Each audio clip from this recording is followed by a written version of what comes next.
ਸਾਂਝਾ ਟੀਵੀ ਦੇਖ ਰਿਹਾ ਸਾਰੇ ਹੀ ਪਰਿਵਾਰਾਂ ਨੂੰ ਬਲਜਿੰਦਰ ਕੌਰ ਵੱਲੋਂ ਪਿਆਰ ਸਹਿਤ ਸਤਿ ਸ਼੍ਰੀ ਅਕਾਲ ਤੇ ਜੀ ਆਇਆਂ ਨੂੰ। ਤੁਹਾਨੂੰ ਖਬਰਸਾਰ ਬਿਹਾਈਂਡ ਦਾ ਨਿਊਜ਼ ਤੁਹਾਡੇ ਨਾਲ ਸਾਥ ਹੁੰਦਾ 10 ਵਜੇ ਤੋਂ ਲੈ ਕੇ 11 ਵਜੇ ਤੱਕ ਤੇ ਅੱਜ ਦਿਨ ਸ਼ੁੱਕਰਵਾਰ ਦਾ ਹੈ ਤੇ ਹਮੇਸ਼ਾ ਦੀ ਤਰ੍ਹਾਂ ਤੁਸੀਂ ਸਾਰੇ ਜਿਵੇਂ ਜਾਣਦੇ ਹੋ ਕਿ ਸੀਨੀਅਰ ਜਰਨਲਿਸਟ ਕੁਲਦੀਪ ਸਿੰਘ ਜੀ ਸਾਡਾ ਸਾਥ ਦੇਣ ਦੇ ਲਈ ਵੀਕ ਦੇ ਵਿੱਚ 4 ਦਿਨ ਸਾਡੇ ਨਾਲ ਆਉਂਦੇ ਨੇ ਤੇ ਜਿਸ ਦਿਨ ਉਹ ਹੁੰਦੇ ਨੇ ਸਾਡੀ ਕੋਸ਼ਿਸ਼ ਹੁੰਦੀ ਹੈ ਕਿ ਅਸੀਂ ਉਹਨਾਂ ਸ਼ਖਸੀਅਤਾਂ ਨੂੰ ਤੁਹਾਡੇ ਰੂਬਰੂ ਕਰੀਏ, ਉਹ ਗੱਲਾਂ ਤੁਹਾਡੇ ਤੱਕ ਲੈ ਕੇ ਆਈਏ ਜਿਹੜੀਆਂ ਵਾਕਈ ਤੁਸੀਂ ਜਾਣਨਾ ਚਾਹੁੰਦੇ ਹੋ।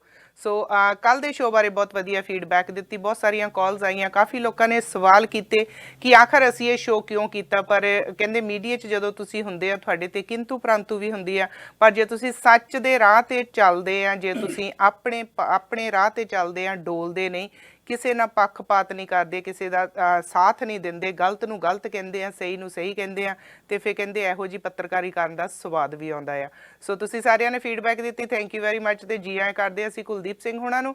ਤੇ ਅੱਜ ਖਾਸ ਸਾਡੇ ਨਾਲ ਮਹਿਮਾਨ ਹੋਣਗੇ, ਉਹਨਾਂ ਦੀ ਜਾਣਕਾਰੀ ਇਹਨਾਂ ਕੋਲੋਂ ਲਵਾਂਗੇ ਕਿਉਂਕਿ ਇਹਨਾਂ ਦਾ ਵੱਖਰਾ ਅੰਦਾਜ਼ ਹੈ ਜਾਣਕਾਰੀ ਦੇਣ ਦਾ। ਸੋ ਇਹਨਾਂ ਨੂੰ ਜੀ ਆਇਆਂ ਕਹਿੰਦੇ ਆ। ਕੁਲਦੀਪ ਸਿੰਘ ਜੀ ਸਤਿ ਸ਼੍ਰੀ ਅਕਾਲ ਜੀ। ਜੀ ਆਇਆਂ ਨੂੰ। ਖਬਰਸਾਰ ਦੇ ਸਮੂਹ ਦਰਸ਼ਕਾਂ ਨੂੰ ਮੇਰੇ ਵੱਲੋਂ ਪਿਆਰ ਭਰੇ ਨਿੱਘੇ ਸਤਿ ਸ੍ਰੀ ਅਕਾਲ। ਸਤਿ ਸ਼੍ਰੀ ਅਕਾਲ ਜੀ।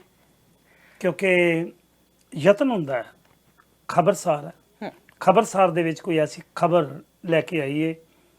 ਸਾਡੀ ਜਿਹੜੀ ਯੰਗ ਜਨਰੇਸ਼ਨ ਹੈ, ਨਵੀਂ ਜਵਾਨੀ ਹੈ, ਜਿਨ੍ਹਾਂ ਦਿਨਾਂ 'ਚ ਅਸੀਂ ਪੜ੍ਹਦੇ ਹੁੰਦੇ ਸੀ ਜੀ ਤੇ ਅਸੀਂ ਦੇਖਦੇ ਹੁੰਦੇ ਸੀ ਕਿ 1947 ਵੇਲੇ ਜਦੋਂ ਭਾਰਤ ਤੇ ਪਾਕਿਸਤਾਨ ਦੇ ਪੰਜਾਬਾਂ ਦੀ ਵੰਡ ਹੋਈ ਹੈ ਤੇ ਸਾਡੇ ਪਿਤਾ ਜੀ ਗੱਲਾਂ ਕਰਿਆ ਕਰਦੇ ਸੀ, ਸਾਡੇ ਬੀਜੀ ਗੱਲਾਂ ਕਰਦੇ ਹੁੰਦੇ ਸੀ ਕਿ ਇਸ ਤਰ੍ਹਾਂ ਹੋਇਆ ਜੀ।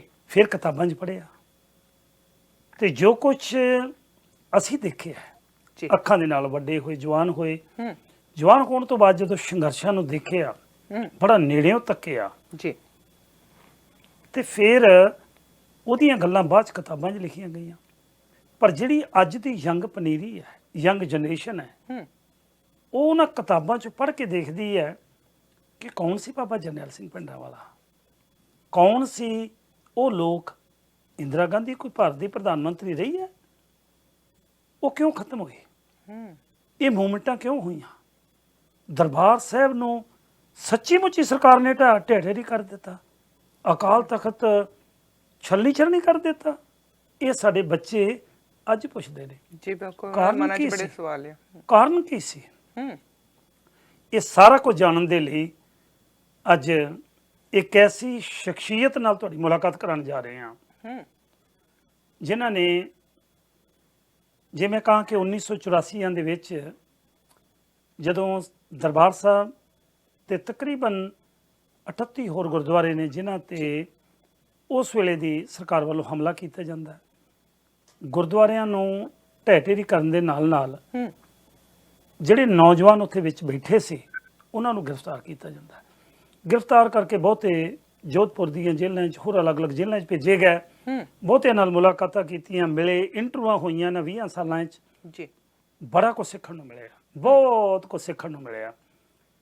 ਪਰ ਇੱਕ ਗੱਲ ਹੈ, ਜਦੋਂ ਮਾਪਿਆਂ ਕੋਲ ਬੱਚਾ ਹੁੰਦਾ ਹੈ, ਮਾਪਿਆਂ ਨੂੰ ਇੱਕੋ ਉਮੀਦ ਹੁੰਦੀ ਹੈ ਕਿ ਮੇਰਾ ਬੱਚਾ ਪੜ੍ਹ ਲਿਖ ਕੇ ਦੁਨੀਆ ਦੇ ਵਿੱਚ ਨਾਮ ਰੋਸ਼ਨ ਕਰੇ। ਬਿਲਕੁਲ ਜੀ। ਨਾਮ ਰੋਸ਼ਨ ਕਰੇ, ਕੁਝ ਚੰਗਾ ਇੰਟੈਲੈਕਚੁਅਲ ਬਣੇ, ਪ੍ਰੋਫੈਸਰ ਬਣੇ, ਡਾਕਟਰ ਬਣੇ, ਚੰਗਾ ਵਿਦਵਾਨ ਬਣ ਕੇ ਦੁਨੀਆ ਭਰ ਦੇ ਵਿੱਚ ਜਾ ਕੇ ਵਿਚਰੇ ਔਰ ਸਾਡਾ ਨਾਮ ਪਤਾ ਲੱਗੇ ਕਿ ਕੁਝ ਕਰ ਰਹੇ ਆ। ਪੰਜਾਬ ਐਗਰੀਕਲਚਰ ਯੂਨੀਵਰਸਿਟੀ PAU, ਜਿਹਦੇ ਬਕਾਇਦਾ ਵਾਈਸ ਚਾਂਸਲਰ ਹੈ ਡਾਕਟਰ ਖੇਮ ਸਿੰਘ ਗਿੱਲ, ਬੜੀ ਰੂਹ ਸੀ ਇੱਕ ਐਸੀ ਭਿੱਜੀ ਹੋਈ। ਉਹਨਾਂ ਦੇ ਘਰੇ ਪਰਿਵਾਰ ਦੇ ਵਿੱਚ 3 ਜੀ ਪੈਦਾ ਹੁੰਦੇ ਨੇ। ਗੁਰੂ ਦੀ ਜਿਵੇਂ ਜਿਵੇਂ ਦੇਣ ਹੈ, ਭਾਵੇਂ ਆਪ ਖੁਦ ਪੜ੍ਹੇ ਹੋਏ ਹੋਣ ਕਰਕੇ ਪਰਿਵਾਰ ਨੂੰ ਇਸ ਪਾਸੇ ਤੋਰਿਆ ਜੀ, ਪਰ ਸਭ ਤੋਂ ਛੋਟਾ ਬੱਚਾ ਜਿਹਨੂੰ ਇੰਨਾ ਇੰਟੈਲੀਜੈਂਟ, ਇੰਨਾ ਸਮਾਰਟ ਕਿ ਪੂਰੀ ਯੂਨੀਵਰਸਿਟੀ ਦੇ ਵਿੱਚੋਂ ਅਵਲ ਨੰਬਰ ਦੇ ਉੱਤੇ ਆਉਣਾ ਔਰ ਚੰਗੇ ਨੰਬਰ ਲੈ ਕੇ ਹਮੇਸ਼ਾ ਅੱਗੇ ਤੁਰਨਾ, ਔਰ ਉਹਨਾਂ ਦਿਨਾਂ ਦੇ ਵਿੱਚ ਯਾਨੀ ਕਿ ਵਿਦੇਸ਼ਾਂ ਦੀਆਂ ਯੂਨੀਵਰਸਿਟੀਆਂ ਨੇ ਫੈਲੋਸ਼ਿਪ ਦੇਣੀ ਡਾਕਟਰੀ ਲਈ, ਬੜੀ ਵੱਡੀ ਅਚੀਵਮੈਂਟ ਹੁੰਦੀ ਸੀ, ਬਹੁਤ ਵੱਡੀ ਅਚੀਵਮੈਂਟ ਜੀ। ਕਿ ਲਓ ਜੀ, ਕੈਂਸਸ ਯੂਨੀਵਰਸਿਟੀ ਸਪਾਂਸਰ ਕਰ ਰਹੀ ਹੈ ਉਸ ਬੱਚੇ ਨੂੰ 24 ਵਰ੍ਹਿਆਂ ਦੀ ਉਮਰ ਦੇ ਵਿੱਚ ਏਡੀ ਵੱਡੀ ਅਚੀਵਮੈਂਟ ਕਰ ਰਹੀ। ਮਾਣ ਪਰ ਵਾਲੀ ਗੱਲ ਹੈ। 1984 ਦੇ ਵਿੱਚ ਜਦੋਂ ਦਰਬਾਰ ਸਾਹਿਬ ਤੇ ਹਮਲਾ ਹੁੰਦਾ ਹੈ, ਹੂੰ ਦਰਬਾਰ ਸਾਹਿਬ ਤੇ ਹਮਲਾ ਹੋਣ ਤੋਂ ਬਾਅਦ ਬਹੁਤੀਆਂ ਰੂਹਾਂ ਨੇ ਜਿਨ੍ਹਾਂ ਨੇ ਦਰਬਾਰ ਸਾਹਿਬ ਦੇਖਿਆ, ਜੀ ਮੈਂ ਵੀ ਉਹਨਾਂ ਦੇ ਵਿੱਚੋਂ ਇੱਕ ਸਾਂ। ਦਰਬਾਰ ਸਾਹਿਬ ਜਦੋਂ ਦਰਸ਼ਨ ਕਰਨ ਪਹਿਲੀ ਵਾਰੀ ਗਏ, ਪਹਿਲੀ ਵਾਰੀ ਖੁੱਲਿਆ, ਕਿਉਂਕਿ ਦਰਬਾਰ ਸਾਹਿਬ ਤੇ ਹਮਲੇ ਤੋਂ ਇੱਕ ਹਫ਼ਤਾ ਪਹਿਲਾਂ ਮੈਂ ਉੱਥੇ ਸੀ। ਜੀ ਜਦੋਂ ਪਹਿਲੀ ਵਾਰੀ ਦਰਬਾਰ ਸਾਹਿਬ ਦੇ ਦਰਸ਼ਨ ਕੀਤੇ ਨੇ, ਮੇਰਾ ਖਿਆਲ ਹੈ ਜਿੰਨਾ ਕੁ ਪਾਣੀ ਸਰੀਰ ਦੇ ਵਿੱਚ ਅੱਖਾਂ ਦੇ ਰਾਹੀਂ ਸੀ ਉਹ ਖਤਮ ਹੋ ਗਿਆ ਸੀ। ਦਰਬਾਰ ਸਾਹਿਬ ਦੇ ਉੱਪਰਲੇ ਹਿੱਸੇ ਦੇ ਵਿੱਚ ਲੱਗੀਆਂ ਗੋਲੀਆਂ ਨੂੰ ਇਸ ਉਂਗਲ ਦੇ ਨਾਲ ਜਦੋਂ ਨਾਪਦੇ ਸਾਂ ਤੇ ਉਹ ਲੱਗਦਾ ਸੀ ਕਾਲਜੇ ਦੇ ਵਿੱਚ ਹੱਥ ਵੱਜ ਰਿਹਾ ਜੀ ਬਿਲਕੁਲ। ਤੇ ਚੀਕਾਂ ਨਿਕਲਦੀਆਂ ਸੀ। ਬਸ ਉਦੋਂ ਹਰ ਸਿੱਖ ਦਾ ਹਿਰਦਾ ਵਰੁੰਦ ਰਿਹਾ ਗਿਆ। ਜੀ ਇਹੋ ਜੀਆਂ ਇੰਟੈਲੈਕਚੁਅਲ ਸ਼ਖਸੀਅਤਾਂ ਨੇ ਜਦੋਂ ਦਰਬਾਰ ਸਾਹਿਬ ਦੇ ਦਰਸ਼ਨ ਕੀਤੇ, ਹੂੰ ਪਰ ਜ਼ਿੰਦਗੀ ਨੇ ਪਲਟਾ ਖਾਦਾ ਜੀ ਬਿਲਕੁਲ। ਕਿ ਮੈਂ ਤਾਂ ਵੱਡੀ ਵਿਦਿਆ ਲਈ ਤੁਰਿਆ ਫਿਰਦਾ, ਮੇਰੇ ਗੁਰੂ ਤੇ ਉਹ ਸਿੱਖਾਂ ਦਾ ਸਭ ਤੋਂ ਵੱਡਾ ਸਰਵਉੱਚ ਸਥਾਨ ਹੈ ਦਰਬਾਰ ਸਾਹਿਬ ਅੰਮ੍ਰਿਤਸਰ, ਜੇ ਉਹਨੂੰ ਛਲਣੀ ਕਰ ਦਿੱਤਾ ਹੈ, ਅਕਾਲ ਤਖਤ ਜਿੱਥੇ ਮੀਰੀ ਤੇ ਪੀਰੀ ਦਾ ਤਖਤ ਕਹਿੰਦੇ ਆ, ਉਹਨੂੰ ਛਲਣੀ ਕਰ ਦਿੱਤਾ ਹੈ, ਸਾਡਾ ਜੀਣਾ ਦੁਰਲੱਭ ਹੈ, ਸਾਡਾ ਜੀਣਾ ਬਿਲਕੁਲ ਬੇਕਾਰ ਹੈ। ਜੀ ਬਿਲਕੁਲ।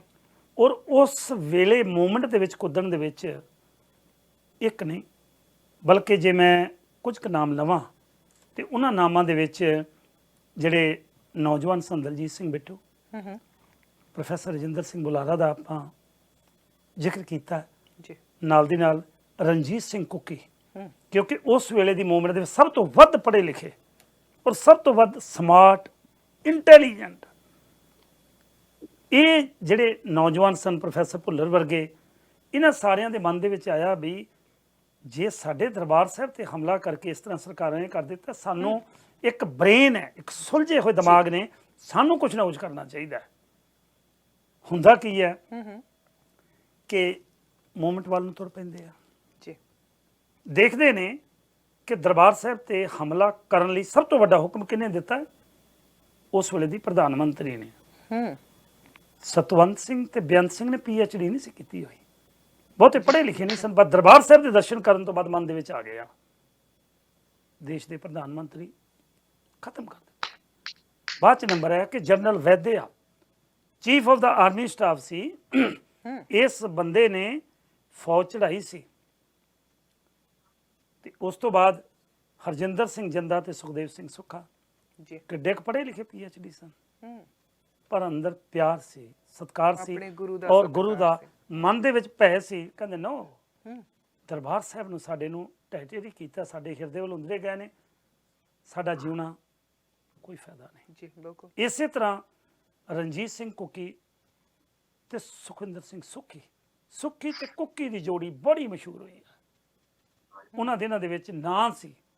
ਜੀ ਇਹਨਾਂ ਨੇ ਫਿਰ ਉਸ ਮੂਵਮੈਂਟ ਦੇ ਵਿੱਚ ਜਿਹੜੇ ਉਸ ਵੇਲੇ ਦੇ ਕਾਂਗਰਸੀ ਨੇਤਾ ਸਨ, ਜਿਨ੍ਹਾਂ ਨੇ 1984 ਨਵੰਬਰ ਦੇ ਵਿੱਚ ਲਲਿਤ ਮਾਕਨ, ਜਗਦੀਸ਼ ਟਾਈਟਲਰ, ਹੋਰ ਜਿਹੜੇ ਵੱਡੇ ਵੱਡੇ ਨੇਤਾ ਸਨ, ਜਿਨ੍ਹਾਂ ਨੇ ਕਹਿ ਕੇ ਕੋ ਕੇ ਸਾਡੇ ਸਿੱਖਾਂ ਦੇ ਪਰਿਵਾਰਾਂ ਨੂੰ ਖਤਮ ਕੀਤਾ, ਗਲਾਂ 'ਚ ਟਾਇਰ ਪਾ ਕੇ ਖਤਮ ਕੀਤਾ, ਉਹਦੇ ਵਿੱਚ ਫਿਰ ਇਸ ਜੋੜੀ ਨੇ ਤੇ ਹੋਰ ਜਿਹੜੀ ਨਾਲ ਮੂਵਮੈਂਟ ਦੇ ਵਿੱਚ ਜੁੜੇ ਹੋਏ ਸਨ, ਇਹਨਾਂ ਤੋਂ ਜਿਹੜਾ ਉਸ ਵੇਲੇ ਲਲਿਤ ਮਾਕਨ ਦਾ ਤੇ ਉਹਦੇ ਨਾਲ ਉਹਦੀ ਵਾਈਫ ਜੀ ਗੀਤਾਂਜਲੀ, ਉਹਦਾ ਕਤਲ ਹੁੰਦਾ ਹੈ।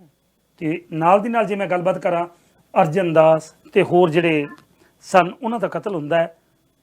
ਤੇ ਨਾਲ ਦੀ ਨਾਲ ਇਹਨਾਂ ਨੂੰ ਇਸ ਤੋਂ ਬਾਅਦ, ਕਿਉਂਕਿ ਕੈਂਸਰ ਮੈਂ ਜਿਵੇਂ ਜ਼ਿਕਰ ਕੀਤਾ ਹੈ ਕਿ ਸਟੇਟ ਦੇ ਵਿੱਚ ਇਹਨਾਂ ਨੂੰ ਬਕਾਇਦਾ ਪਰਮਿਸ਼ਨ ਮਿਲੀ ਸੀ, 1985 ਦੇ ਵਿੱਚ ਕੁਝ ਕੁ ਮਹੀਨਿਆਂ ਬਾਅਦ ਇਹਨਾਂ ਨੂੰ ਚਾਰਜ ਕਰ ਦਿੱਤਾ ਜਾਂਦਾ ਹੈ ਕਿ ਜਿਹੜਾ ਕਾਂਗਰਸੀ ਨੇਤਾ ਹੈ ਲਲਿਤ ਮਾਕਨ ਤੇ ਉਹਨਾਂ ਦੀ ਵਾਈਫ ਗੀਤਾਂਜਲੀ, ਉਹਦੇ ਕਤਲ ਕੇਸ ਦੇ ਵਿੱਚ ਇਹਨਾਂ ਨੂੰ ਚਾਰਜ ਕਰ ਦਿੱਤਾ ਜਾਂਦਾ ਹੈ। ਤਕਰੀਬਨ ਅਮਰੀਕਾ ਦੇ ਵਿੱਚ ਚਲੇ ਜਾਂਦੇ ਨੇ ਉੱਡ ਕੇ। ਅਮਰੀਕਾ ਦੇ ਵਿੱਚ ਤਕਰੀਬਨ 13 ਸਾਲ ਨਿਊਯਾਰਕ ਦੀ ਜਿਹੜੀ ਬਿਲਕੁਲ ਸਭ ਤੋਂ ਸਖਤ ਜੇਲ੍ਹ ਹੈ, ਉੱਥੇ ਰੱਖਿਆ ਜਾਂਦਾ। ਤੇ ਮਈ 2000 ਦੇ ਵਿੱਚ 2000 ਦੇ ਵਿੱਚ ਤਕਰੀਬਨ 13 ਵਰ੍ਹਿਆਂ ਬਾਅਦ ਜਿਹੜੇ ਟ੍ਰੀਟੀ ਹੁੰਦੀ ਹੈ ਮੁਲਕਾਂ ਦੀ, ਉਹਦੇ ਅਧੀਨਗੀ ਦੇ ਵਿੱਚ ਇਹਨਾਂ ਦੋਨਾਂ ਨੂੰ ਵਾਪਸ ਭਾਰਤ ਦੇ ਹਵਾਲੇ ਕੀਤਾ ਜਾਂਦਾ ਹੈ। ਹੂੰ ਭਾਰਤ ਦੇ ਵਿੱਚ ਆਉਂਦੇ ਹੀ ਉਸੇ ਵੇਲੇ ਇਹਨਾਂ ਨੂੰ ਜੇਲ੍ਹ ਦੇ ਵਿੱਚ ਭੇਜਿਆ ਜਾਂਦਾ। ਜੇਲ੍ਹ ਦੇ ਵਿੱਚ ਭੇਜਣ ਤੋਂ ਬਾਅਦ ਤਕਰੀਬਨ, ਜੇ ਮੈਂ ਕਹਾਂ ਤਕਰੀਬਨ 17 ਵਰ੍ਹਿਆਂ ਦੀ ਡਿਟੈਂਸ਼ਨ ਤੋਂ ਬਾਅਦ ਕੁੱਕੀ ਨੂੰ, ਰਣਜੀਤ ਸਿੰਘ ਕੁੱਕੀ ਨਿਕਨੇਮ ਸੀ, ਜਿਵੇਂ ਹਰਵਿੰਦਰ ਸਿੰਘ ਕੁੱਕੂ ਉਸ ਵੇਲੇ ਆਲ ਇੰਡੀਆ ਸਿੱਖ ਸਟੂਡੈਂਟ ਫੈਡਰੇਸ਼ਨ ਦੇ ਵਾਈਸ ਪ੍ਰੈਜ਼ੀਡੈਂਟ ਸਨ। ਅਸੀਂ ਕਿਉਂਕਿ ਸਾਡੀ ਉਮਰ ਦੇ ਸਨ ਨਿਕਨੇਮ ਰੱਖੇ ਹੁੰਦੇ ਸੀ, ਕੁੱਕੂ, ਕੁੱਕੀ, ਇਸ ਤਰ੍ਹਾਂ ਨਾਮ ਹੁੰਦੇ ਸੀ। ਉਹਨਾਂ ਨਿਕਨੇਮ ਇਸ ਤਰ੍ਹਾਂ ਕਰਕੇ ਜਾਣਿਆ ਜਾਂਦਾ ਸੀ। ਸੋ ਰਣਜੀਤ ਸਿੰਘ ਉਹਨਾਂ ਨੂੰ ਉਹਨਾਂ ਦਿਨਾਂ ਦੇ ਵਿੱਚ ਡਿਟੈਂਸ਼ਨ 'ਚ ਰੱਖਣ ਤੋਂ ਬਾਅਦ ਪੈਰੋਲ ਦੇ ਉੱਤੇ 17 ਵਰ੍ਹਿਆਂ ਬਾਅਦ ਰਿਹਾ ਕਰ ਦਿੱਤਾ ਗਿਆ। ਸਤਿਕਾਰਯੋਗ ਪਿਤਾ ਜੀ ਤੇ ਹੋਰ ਪਰਿਵਾਰ ਨੇ ਹੌਲੇ ਹੌਲੇ ਗ੍ਰਸਤੀ ਜੀਵਨ ਵਾਲੇ ਪਾਸੇ ਤੋਰਿਆ। ਤੇ ਉਸ ਤੋਂ ਬਾਅਦ ਜਦੋਂ ਪਹਿਲੀ ਵਾਰੀ ਇਹ ਮੌਕਾ ਮਿਲਿਆ ਕਿ ਇਹਨਾਂ ਨੂੰ, ਇਹਨਾਂ ਦੀ ਸ਼ਾਦੀ ਜਦੋਂ ਹੋਈ ਹੈ ਰਿਲੀਜ਼ ਹੋਣ ਤੋਂ ਬਾਅਦ 2009 ਦੇ ਵਿੱਚ ਬੜਾ ਲੰਮਾ ਟਰਾਇਲ ਚੱਲਿਆ। ਉਸ ਟਰਾਇਲ ਦੇ ਵਿੱਚ ਇਹਨਾਂ ਨੂੰ ਲਾਈਫ ਸੈਂਟੈਂਸ, ਉਮਰ ਭਰ ਦੀ ਜਿਹੜੀ ਕੈਦ ਹੈ ਉਹ ਸੁਣਾਈ ਜਾਂਦੀ ਹੈ। ਤੇ ਨਾਲ ਦੀ ਨਾਲ ਇਹਨਾਂ ਨੂੰ ਉਸ ਤੋਂ ਬਾਅਦ ਜਿਹੜੀ ਉਹਨਾਂ ਦੀ ਬੇਟੀ ਹੁੰਦੀ ਆ, ਜਿਹੜੀ ਉਸ ਵੇਲੇ ਦੇ ਲੀਡਰ ਸਨ ਲਲਿਤ ਮਾਕਨ ਤੇ ਗੀਤਾਂਜਲੀ, ਉਹਨਾਂ ਦੀ ਬੇਟੀ ਸਿਰਫ 6 ਵਰ੍ਹਿਆਂ ਦੀ ਸੀ। ਬੇਟੀ ਜਵਾਨ ਹੋ ਗਈ। ਬੇਟੀ ਨੇ ਦੇਖਿਆ ਕਿ ਮੇਰੇ ਮਾਂ-ਬਾਪ ਤਾਂ ਚਲੇ ਗਏ। ਬੜੀ ਸਿਆਣੀ ਲੜਕੀ ਸੀ, ਜਿਹਦੀ ਰਣਜੀਤ ਸਿੰਘ ਕੁੱਕੀ ਆਪਣੀਆਂ ਇੰਟਰਵਿਊਆਂ ਦੇ ਵਿੱਚ ਬਹੁਤ ਵਾਰੀ ਤਾਰੀਫ ਕਰਦੇ ਨੇ। ਉਹ ਕਹਿੰਦੇ ਮੇਰੇ ਮਾਂ-ਬਾਪ ਤਾਂ ਚਲੇ ਗਏ, ਪਰ ਮੈਂ ਇੱਕ ਨੌਜਵਾਨ ਦੀ ਜ਼ਿੰਦਗੀ ਬਰਬਾਦ ਕਿਉਂ ਕਰਾਂ। ਉਹਨੇ ਮੁਆਫੀ ਬਕਾਇਦਾ ਦਿੱਤੀ ਔਰ ਰਣਜੀਤ ਸਿੰਘ ਕੁੱਕੀ ਉਹਨਾਂ ਨੂੰ ਰਿਲੀਜ਼ ਕਰ ਦਿੱਤਾ ਗਿਆ। ਮੈਨੂੰ ਬਹੁਤ ਚੰਗੀ ਤਰ੍ਹਾਂ ਚੇਤੇ ਹੈ ਕਿ ਉਹਨਾਂ ਮੂਮੈਂਟਾਂ ਦੇ ਵਿੱਚ ਜਿਹੜੀਆਂ ਉਹ ਸ਼ਖਸੀਅਤਾਂ ਸਨ ਜੀ, ਉਹਨਾਂ ਨੇ ਆਪਣੀ ਜਾਨ ਤਲੀ ਤੇ ਧਰ ਕੇ ਆਪਣਾ ਕੈਰੀਅਰ ਤਬਾਹ ਕਰਕੇ, ਜੀ ਬਿਲਕੁਲ, ਪਿਓ ਵਾਈਸ ਚਾਂਸਲਰ ਹੋਵੇ, ਬੇਟਾ ਕੀ ਲੱਗੇਗਾ। ਤੁਸੀਂ ਆਈਡੀਆ ਲਾ ਸਕਦੇ ਹੋ ਬਿਲਕੁਲ ਕਿ ਪੰਜਾਬ ਦਾ ਕਿਤੇ ਟੌਪ ਦਾ ਆਈਐਸ ਅਫਸਰ, ਆਈਐਫ ਮਤਲਬ ਟੌਪ ਦੀਆਂ ਪੋਜੀਸ਼ਨਾਂ ਦੇ ਵਿੱਚ ਹੋਣਾ ਸੀ, ਪਰ ਨਹੀਂ, ਤੁਰ ਪਏ ਸਿੱਧੇ ਰਾਹ। ਅੱਜ ਉਸ ਸ਼ਖਸੀਅਤ ਨਾਲ ਤੁਹਾਡੀ ਮੁਲਾਕਾਤ ਕਰਾਉਣ ਜਾ ਰਹੇ ਹਾਂ ਜਿਨ੍ਹਾਂ ਨੇ ਆਪਣੀ ਜ਼ਿੰਦਗੀ ਦਾ ਸੰਘਰਸ਼ ਹੈ ਜਿਹੜਾ ਕਿਵੇਂ ਬਤੀਤ ਕੀਤਾ। ਸਰਦਾਰ ਰਣਜੀਤ ਸਿੰਘ ਕੁੱਕੀ ਗਿੱਲ ਜੀ। ਵੀ ਰਣਜੀਤ ਸਿੰਘ ਜੀ, ਅੱਜ ਦੇ ਵਿਸ਼ੇਸ਼ ਪ੍ਰੋਗਰਾਮ ਦੇ ਵਿੱਚ ਤੁਹਾਡਾ ਬਹੁਤ ਬਹੁਤ ਸਵਾਗਤ ਹੈ। ਦਿਲ ਦੀਆਂ ਗਹਿਰਾਈਆਂ ਤੋਂ ਸਵਾਗਤ ਹੈ ਜੀ ਤੁਹਾਡਾ। ਜੀ ਆਇਆਂ ਨੂੰ। ਸਤਿ ਸ਼੍ਰੀ ਅਕਾਲ ਜੀ। ਸਤਿ ਸ਼੍ਰੀ ਅਕਾਲ ਜੀ। ਸਾਨੂੰ ਮਾਣ ਹੁੰਦਾ ਹੈ ਜਦੋਂ ਸੁੱਖੀ ਤੇ ਕੁੱਕੀ ਦਾ ਜ਼ਿਕਰ ਆਉਂਦਾ ਹੈ। ਭਾਵੇਂ ਰਣਜੀਤ ਸਿੰਘ ਗਿੱਲ, ਕਿਉਂਕਿ ਜਿੰਨਾ ਚਿਰ ਪਿਆਰ ਦੇ ਨਾਲ, ਭਾਵੇਂ ਅਸੀਂ ਵਡੇਰੀਆਂ ਉਮਰਾਂ ਜਾ ਕੇ ਕੁਝ ਵੀ ਹੋ ਜਾਈਏ, ਜਿੰਨਾ ਚਿਰ ਕੁੱਕੀ ਨਾ ਕਹੀਏ ਉਹਨਾਂ ਚਿਰ ਆਇਡੈਂਟੀਟੀ ਬਣਦੀ ਨਹੀਂ, ਪਤਾ ਨਹੀਂ ਲੱਗਦਾ ਵੀ ਕੀ ਸ਼ਖਸੀਅਤ ਹੈ। ਅੱਜ ਕੱਲ੍ਹ ਲਾਈਫ ਕਿਸ ਤਰ੍ਹਾਂ ਦੀ ਚੱਲ ਰਹੀ ਹੈ ਜੀ, ਕੀ ਮਹਿਸੂਸ ਕਰ ਰਹੇ ਹੋ? ਪਹਿਲੇ ਤਾਂ ਮੈਂ ਥੋੜੀਆਂ ਜਾਂ 2 ਕਰੈਕਸ਼ਨਸ ਕਰਨੀਆਂ ਚਾਹੁੰਦਾ ਤੁਹਾਡੀ ਇੰਟਰੋਡਕਸ਼ਨ। ਜ਼ਰੂਰ ਜੀ, ਜ਼ਰੂਰ, ਜਿੱਤੇ ਜਿੱਤੇ, ਕਿਉਂਕਿ ਸਮਾਂ ਬਹੁਤ ਹੋ ਗਿਆ ਹੈ। ਮੈਨੂੰ ਜਿਹੜੀਆਂ ਚੀਜ਼ਾਂ ਮੂੰਹ ਜ਼ਬਾਨੀ ਯਾਦ ਸਨ ਉਹ ਮੈਂ ਤੁਹਾਡੇ ਨਾਲ ਸਾਂਝੀਆਂ ਕੀਤੀਆਂ ਨੇ। ਕਰੈਕਸ਼ਨ ਜਿਹੜੀ ਕਰਨ ਵਾਲੀ ਉਹ ਜ਼ਰੂਰ ਦੱਸੋ ਜੀ।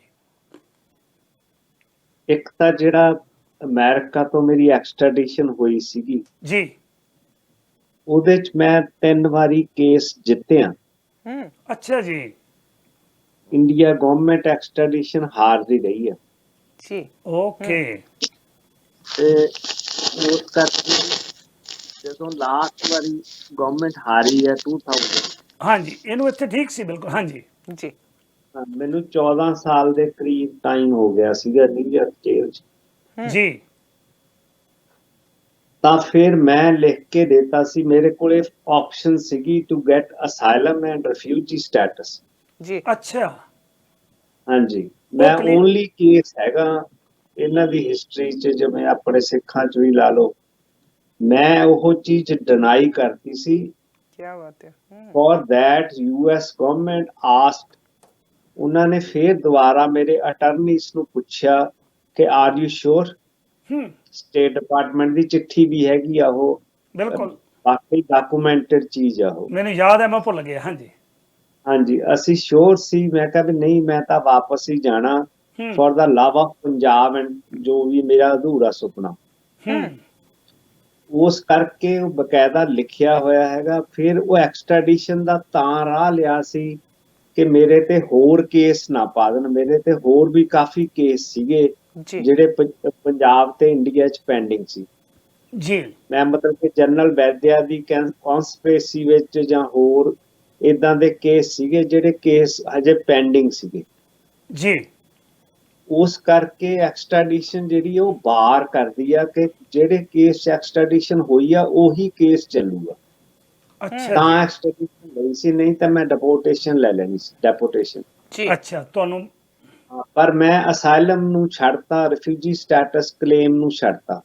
ਵਾਹ ਉਸ ਤੋਂ ਬਾਅਦ ਮੈਂ ਇੰਡੀਆ ਆਇਆ ਹੈਗਾ। ਮੇਰੀ 2004 ਚ 2003 ਚ ਮੈਨੂੰ ਸਜ਼ਾ ਹੋਈ ਸੀ। ਅੱਛਾ ਜੀ ਹਾਂ, 52 ਇਹ ਗਵਾਹ ਲੈ ਕੇ ਆਏ ਸੀਗੇ।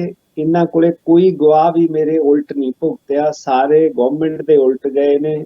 ਈਵਨ ਮਾਕਨ ਫੈਮਿਲੀ ਦੇ ਜਿਹੜੇ ਬੰਦੇ ਸੀਗੇ, ਉਹਦਾ ਸਕਾ ਭਰਾ ਸੀ ਲਲਿਤ ਮਾਕਨ ਦਾ, ਉਹਨਾਂ ਨੇ ਮੈਨੂੰ ਕੋਰਟ 'ਚ ਜੱਫੀ ਪਾ ਲਈ ਸੀ ਤੇ ਉਹਨਾਂ ਨੇ ਵੀ ਇਹੀ ਕਿਹਾ ਸੀ ਵੀ ਸਾਡਾ ਕੋਈ ਲੈਣਾ ਦੇਣਾ।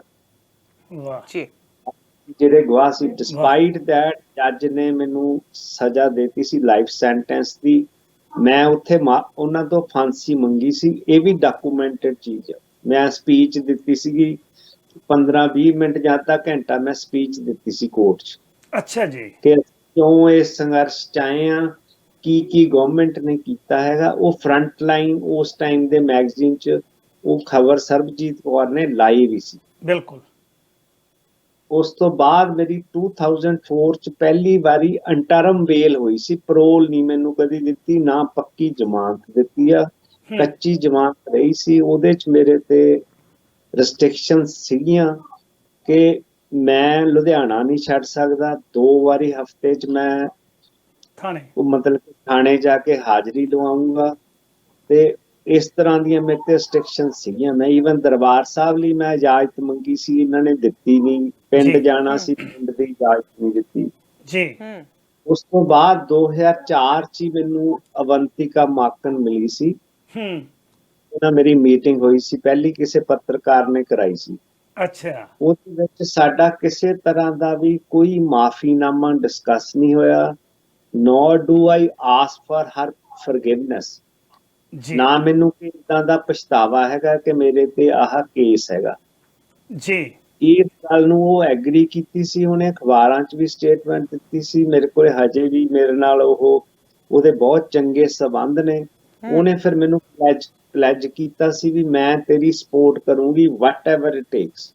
ਅੱਛਾ ਇੱਕ ਮਿੰਟ, ਜਦੋਂ ਅਵੰਤਿਕਾ ਦੇ ਮਮ ਤੇ ਡੈਡ ਖਤਮ ਹੁੰਦੇ ਨੇ ਉਦੋਂ 6 ਵਰਿਆਂ ਦੀ ਸੀ, ਜਦੋਂ ਤੁਹਾਨੂੰ ਮਿਲੀ ਉਦੋਂ ਕਿੰਨੇ ਵਰਿਆਂ ਦੀ ਸੀ? ਉਦੋਂ ਭਾਈ ਲਾ ਲਓ ਵੀ 30 ਸਾਲ ਦੇ ਕਰੀਬ ਸੀਗੀ ਉਹ।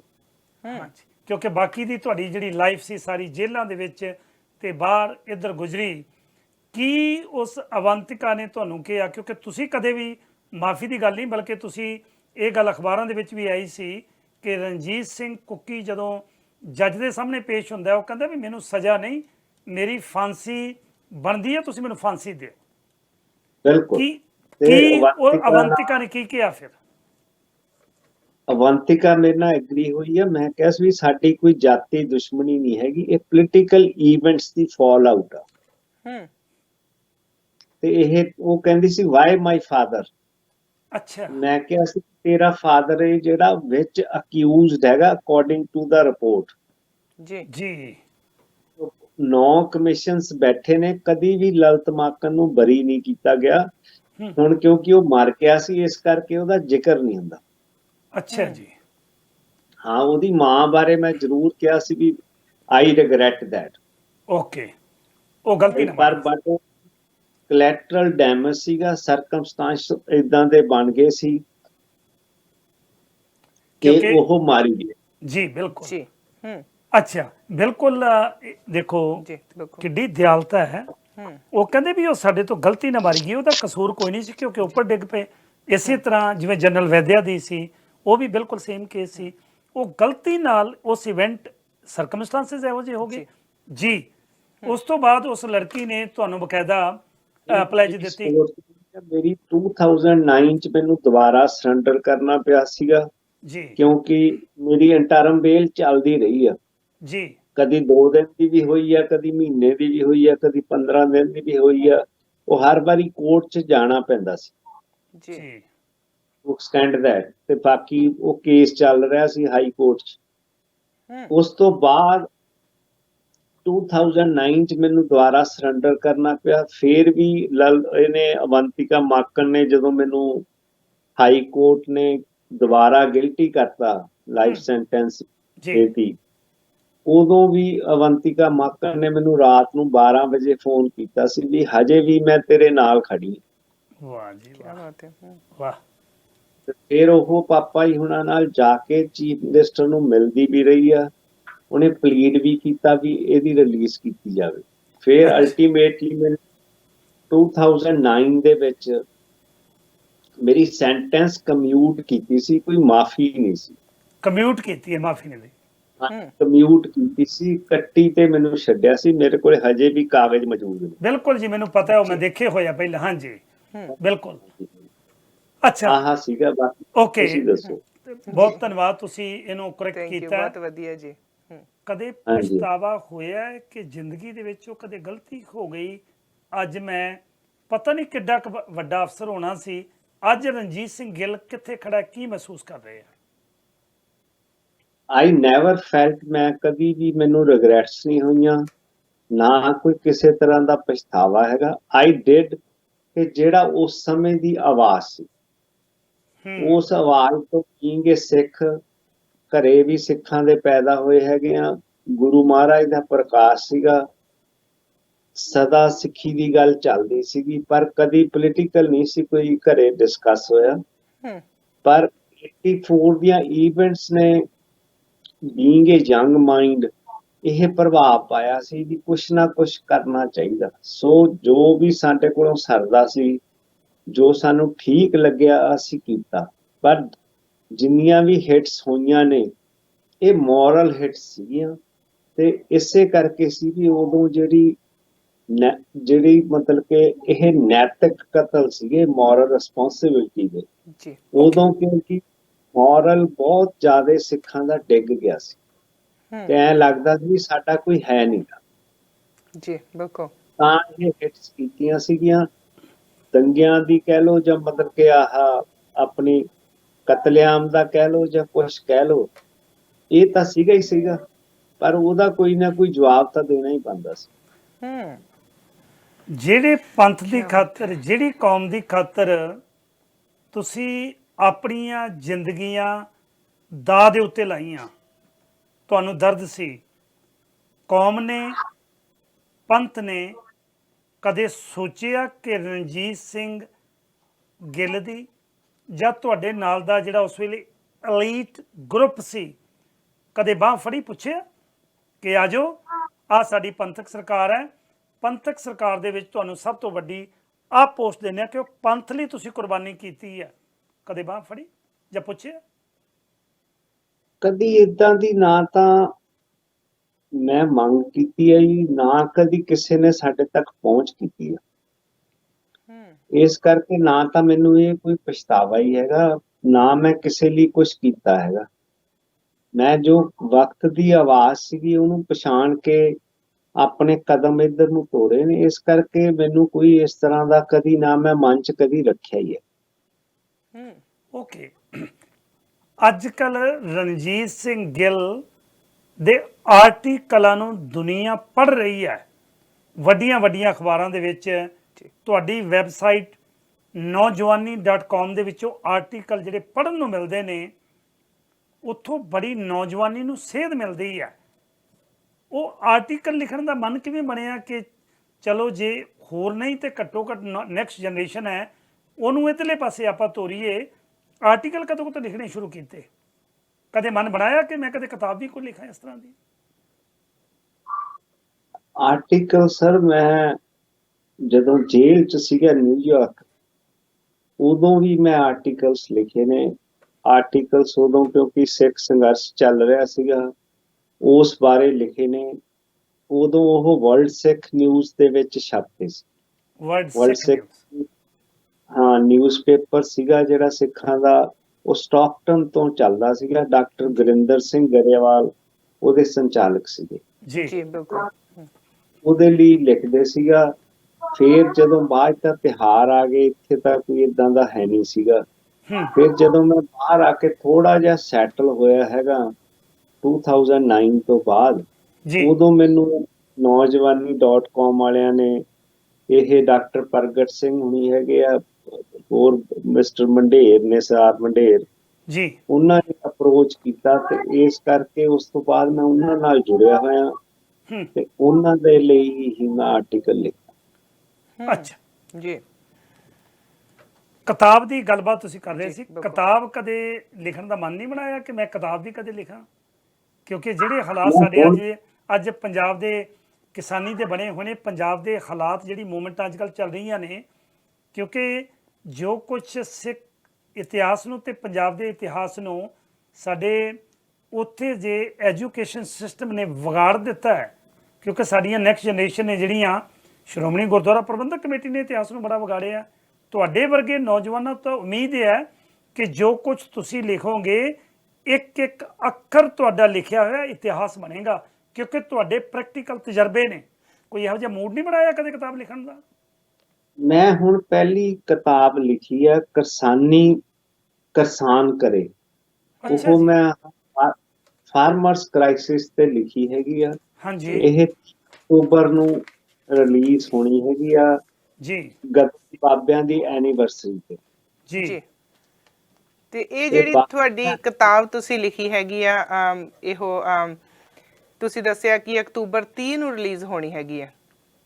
ਹਾਂਜੀ ਜੀ, ਔਰ ਹੁਣ ਕਰਕੇ ਇਹੋ ਕਿਸੇ ਸਾਈਟ ਤੇ ਵੀ ਅਵੇਲੇਬਲ ਹੋਵੇਗੀ ਜਾਂ ਕਿੱਥੋਂ ਲੈ ਸਕਦੇ? ਕਿਉਂਕਿ ਇਹ ਬੁੱਕ ਪੜ੍ਹਨੀ ਨੌਜਵਾਨ ਪੀੜ੍ਹੀ ਲਈ ਬਹੁਤ ਹੀ ਜ਼ਰੂਰੀ ਆ। ਜੋ ਕੁਝ ਹੁਣ ਹੋ ਰਿਹਾ ਪੰਜਾਬ ਦੇ ਵਿੱਚ, ਇੰਡੀਆ ਦੇ ਵਿੱਚ ਕਿਸਾਨਾਂ ਦੇ ਨਾਲ ਜੋ ਕੁਝ ਹੁਣ ਉਹ ਸੰਘਰਸ਼ ਕਰ ਰਹੇ ਆ, ਬਹੁਤ ਜ਼ਰੂਰੀ ਆ। ਸੋ ਕਿਵੇਂ ਇਹ ਬੁੱਕ ਤੱਕ ਪਹੁੰਚ ਕੀਤੀ ਜਾ ਸਕਦੀ ਹੈ? ਹਜੇ ਮੈਨੂੰ ਇਹ ਨਹੀਂ ਪਤਾਗਾ ਵੀ ਇਹ ਕਿੱਥੇ ਅਵੇਲੇਬਲ ਹੋਊਗੀ, ਕਿਉਂਕਿ ਇਹ ਪਬਲਿਸ਼ਰ ਨਾਲ ਨਾ ਤਾਂ ਮੈਂ ਪੁੱਛਿਆ ਹੈਗਾ, ਨਾ ਮੇਰੇ ਨਾਲ ਉਹਨਾਂ ਨੇ ਸ਼ੇਅਰ ਕੀਤਾ ਹੈਗਾ। ਜੀ ਜੀ ਲਿਟਰਲੀ ਜੂਅਲਸ ਹੈਗੇ ਆ ਜਿਹੜੇ ਪਬਲਿਸ਼ਰ ਆ। ਅੱਛਾ।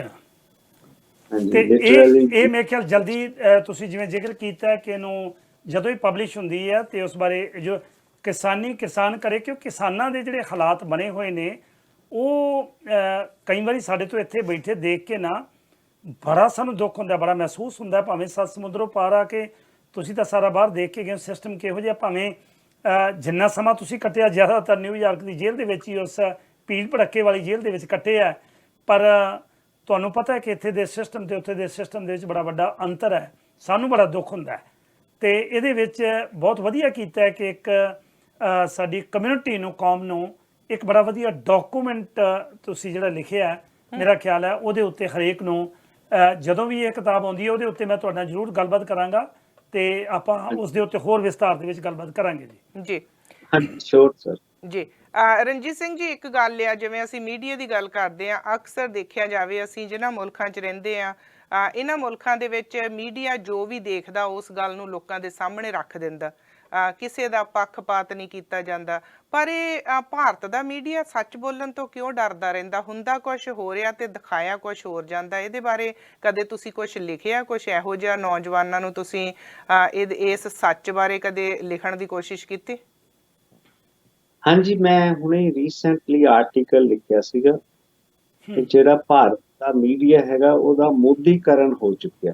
ਜੀ ਉਹਦੇ ਮੈਂ ਤਾਂ ਲਿਖਿਆ ਸੀ, ਜਿਵੇਂ ਹੁਣ ਤੁਸੀਂ ਬਾਹਰ ਦੀ ਗੱਲ ਕਰਦੇ ਆ, ਮੈਂ ਪਹਿਲੇ ਬਾਹਰ ਤੇ ਹੀ ਇਸ ਚੀਜ਼ ਬਾਰੇ ਟਿੱਪਣੀ ਕਰਨਾ ਚਾਹੂੰਗਾ। ਜਦੋਂ 2014 ਚ ਮਿਸਟਰ ਮੋਦੀ ਪ੍ਰਾਈਮ ਮਿਨਿਸਟਰ ਬਣੇ ਨੇ ਇੰਡੀਆ ਦੇ, ਜੀ ਤਾਂ ਉਹਦਾ ਅਸਰ ਤੁਹਾਡੇ ਬਾਹਰ ਦੇ, ਖਾਸ ਕਰਕੇ ਵੈਂਕੂਵਰ ਏਰੀਏ ਦੇ, ਮਤਲਬ ਕਿ ਸੰਚਾਰ ਮਾਧਿਅਮ ਤੇ ਫਰਕ ਪਿਆ ਹੈਗਾ। ਅੱਛਾ ਜੀ ਤੁਸੀਂ ਪਤਾ ਨਹੀਂ ਵਾਕਫ ਆ ਕਿ ਨਹੀਂ। ਉਦੋਂ ਉਸ ਤੋਂ ਬਾਅਦ ਪਹਿਲੇ ਮੋਦੀ ਨੂੰ ਆਉਣ ਨਹੀਂ ਸੀ ਦਿੰਦੇ USA ਵਗੈਰਾ, ਕੈਨੇਡਾ, ਇਹ ਬੈਂਡ ਸੀਗਾ ਬਿਕੋਜ਼ ਆਫ ਜਿਹੜੇ ਮੁਸਲਮਾਨਾਂ ਨਾਲ ਇਹਨਾਂ ਨੇ ਕਤਲੇਆਮ ਕੀਤਾ ਸੀਗਾ ਗੁਜਰਾਤ 'ਚ।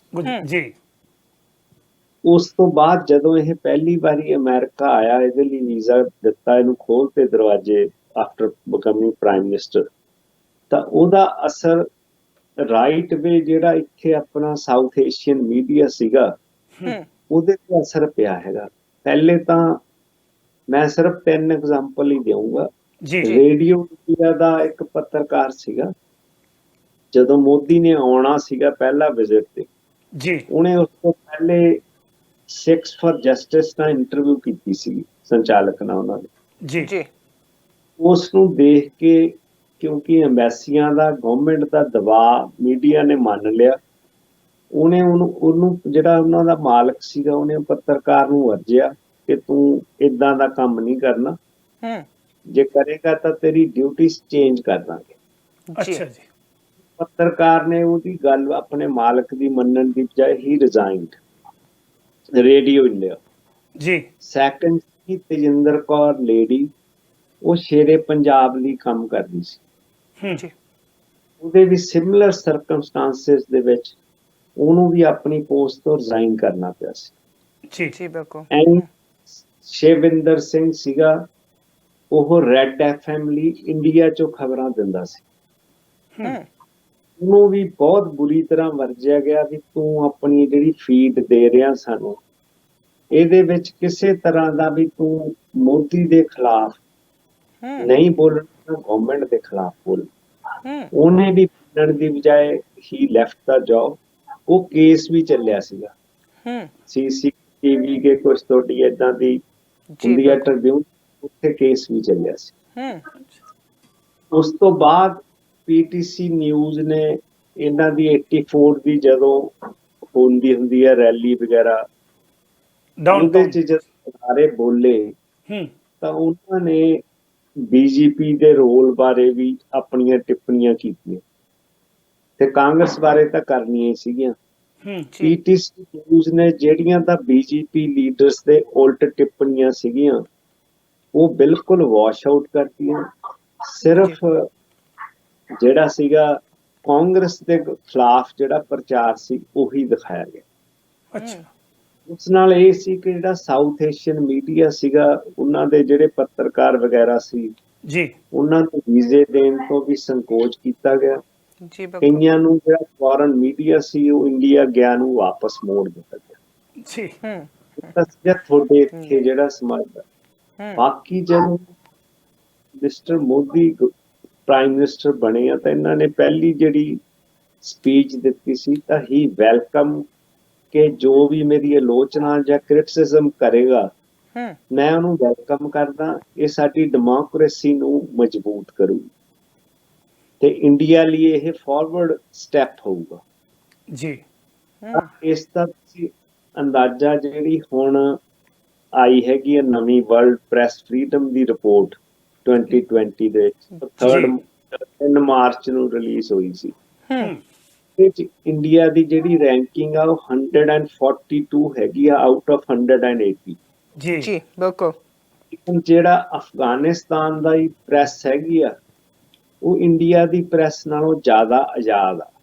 ਅੱਛਾ ਈਵਨ ਬਰਮਾ ਦੀ ਜਿਹੜੀ ਮਿਆਂਮਾਰ ਦੀ ਪ੍ਰੈਸ ਆ, ਉਹ ਵੀ ਜ਼ਿਆਦਾ ਆਜ਼ਾਦ ਆ। ਜੀ ਮਤਲਬ ਕਿ ਆਪੇ ਅੰਦਾਜ਼ਾ ਲਾਓ, ਜਦੋਂ ਕਰੋਨਾ ਵਾਇਰਸ ਦਾ ਦੌਰ ਸ਼ੁਰੂ ਹੋਇਆ ਜੀ ਤਾਂ ਮੋਦੀ ਨੇ 25 ਜਿਹੜੇ ਵੱਡੇ ਮੀਡੀਆ ਗਰੁੱਪ ਸੀਗੇ, ਉਹਨਾਂ ਨਾਲ ਮੀਟਿੰਗ ਕੀਤੀ ਸੀ ਜਿੱਦਣ ਇਹਨੇ ਲੋਕਡਾਊਨ ਦਾ ਐਲਾਨ ਕਰਨਾ ਸੀ। ਜੀ ਜੀ ਉਹਨਾਂ ਨੂੰ ਕਿਹਾ ਸੀ ਵੀ ਤੁਸੀਂ ਉਹੀ ਖਬਰ ਦੇਣੀ ਆ ਜੋ ਗਵਰਨਮੈਂਟ ਰਿਲੀਜ਼ ਕਰੂਗੀ। ਇਹ ਡਾਕੂਮੈਂਟਡ ਚੀਜ਼ਾਂ ਨੇ ਜਿੰਨੀਆਂ ਮੈਂ ਤੁਹਾਨੂੰ ਕੋਟ ਕਰ ਰਿਹਾ। ਜੀ ਹੂੰ ਉਹਨਾਂ ਨੂੰ ਡਾਇਰੈਕਟ ਹਦਾਇਤਾਂ ਸੀ। ਵੈਸੇ ਵੀ ਜਦ ਦੀ ਮੋਦੀ ਗਵਰਨਮੈਂਟ ਆਈ ਆ, ਉਹਨਾਂ ਨੇ ਪ੍ਰੈਸ ਫਰੀडम ਨੂੰ ਇਸ ਤਰ੍ਹਾਂ ਕੰਟਰੋਲ ਕੀਤਾ ਕਿਉਂਕਿ ਕਾਰਪੋਰੇਟ ਦੀ ਲੌਬੀ ਥੱਲੇ ਸਾਰਾ ਮੀਡੀਆ ਹੈਗਾ। ਇੱਕ ਕਾਰਪੋਰੇਟ ਉਹੀ ਫੇਵਰ ਕਰਨੇ ਆ ਜਿਨ੍ਹਾਂ ਦੇ ਮੀਡੀਆ ਹਾਊਸਸ ਜਿਹੜੇ ਨੇ, ਜੀ ਉਹ ਪ੍ਰੋ ਗਵਰਨਮੈਂਟ ਚੱਲਣਗੇ। ਜੀ ਮਤਲਬ ਉਹਨਾਂ ਨੇ ਜਿਹੜੀ ਆਪਾਂ ਕਹਿ ਸਕਦੇ ਕਿ ਦੇਸ਼ ਭਗਤੀ ਜਾਂ ਪੈਟਰੀਓਟਿਜ਼ਮ ਆ, ਜੀ ਉਹਨੂੰ ਨੈਸ਼ਨਲਿਜ਼ਮ ਨਾਲ ਰਲਾ ਕੇ, ਨੈਸ਼ਨਲਿਜ਼ਮ ਨੂੰ ਵੀ ਜਿਹੜੀ ਰਾਸ਼ਟਰਵਾਦ ਆ, ਜਿਹੜੀ ਸੋਚ ਅੱਜ ਪੈਰਵਲੈਂਟ ਆ, ਜੀ ਇਹ ਕਹਤਾ ਵੀ ਜੇ ਤਾਂ ਗਵਰਨਮੈਂਟ ਨਾਲ ਤੁਸੀਂ ਚੱਲੋਗੇ, ਹੂੰ ਤੁਸੀਂ ਤਾਂ ਹੀ ਪੈਟਰੀਓਟ ਆ, ਨਹੀਂ ਤਾਂ ਯੂ ਆਰ ਦੇਸ਼ ਧਰੋਹੀ। ਅੱਛਾ ਪ੍ਰੈਸ ਨੇ ਉਹ ਬੜਾ ਸਾਇਲੈਂਟਲੀ, ਕੁਝ ਪ੍ਰੈਸ ਨੂੰ ਛੱਡ ਕੇ ਇਹ ਚੀਜ਼ ਨੂੰ ਮੰਨ ਵੀ ਲਿਆ ਹੈਗਾ, ਤੇ ਚਾਹੇ ਕਿੱਡੀ ਖਬਰ ਹੋਵੇ ਉਹਨਾਂ ਨੇ ਉਹੀ ਖਬਰ ਦੇਣੀ ਹੈ ਜੋ ਗਵਰਨਮੈਂਟ ਲੀਕ ਕਰੂ। ਹੂੰ ਅੱਜ ਤੱਕ ਮਿਸਟਰ ਮੋਦੀ ਨੇ ਜੋ ਵੀ ਇੰਟਰਵਿਊ ਪ੍ਰੈਸ ਨੂੰ ਦਿੱਤੀ ਹੈ, ਪਹਿਲੀ ਗੱਲ ਤਾਂ ਪ੍ਰੈਸ ਕਾਨਫਰੰਸ ਅੱਜ ਤੱਕ ਨਹੀਂ ਕੀਤੀ ਪਿਛਲੇ 6+ ਈਅਰ ਦੇ ਵਿੱਚ। ਅੱਛਾ ਜੀ। ਜੇ ਕੋਈ ਪ੍ਰੈਸ ਨੂੰ ਇੰਟਰਵਿਊ ਦਿੱਤੀ ਹੈ ਤਾਂ ਉਹ ਸਾਰੀਆਂ ਸ਼ਰਤਾਂ ਤੈਅ ਕਰਕੇ, ਇਟ ਵਾਸ ਟੋਟਲੀ, ਉਹਨੂੰ ਕੁਐਸਚਨਸ ਵੀ ਦਿੱਤੇ ਗਏ ਨੇ ਐਂਕਰ ਨੂੰ ਤੇ ਉਹਦੇ ਆਨਸਰ ਵੀ ਪਹਿਲੇ ਲਿਖੇ ਹੋਏ ਸੀ। ਉਹ ਵੀ ਅੱਛਾ ਜੀ। ਬੜੀਆਂ ਨੇ, ਮਤਲਬ ਕਿ ਬਹੁਤ ਜ਼ਿਆਦਾ ਨਹੀਂ। ਸਿਰਫ ਪ੍ਰੈਸ ਦਾ ਮਾਧਿਅਮ ਜਿਹੜਾ ਇੰਡੀਆ 'ਚ ਹੈਗਾ ਉਹ ਮਨ ਕੀ ਬਾਤ ਆ, ਜਾਂ ਤੁਸੀਂ ਬਾਕੀ ਕੋਈ ਉਹਨਾਂ ਦੀਆਂ ਜਿਹੜੀਆਂ ਇਲੈਕਸ਼ਨ ਸਪੀਚਸ ਹੁੰਦੀਆਂ ਨੇ ਉਹਨਾਂ ਦਾ ਡਾਇਰੈਕਟ ਲਾਈਵ ਪ੍ਰਸਾਰਣ ਕੀਤਾ ਜਾਂਦਾ, ਜੀ ਵਾਈਲ ਇਗਨੋਰਿੰਗ ਦਾ ਹੋਲ ਆਪੋਜੀਸ਼ਨ। ਵੈਸੇ ਆਪੋਜੀਸ਼ਨ ਇੰਡੀਆ 'ਚ ਖਤਮ ਹੋ ਗਈ ਹੈ।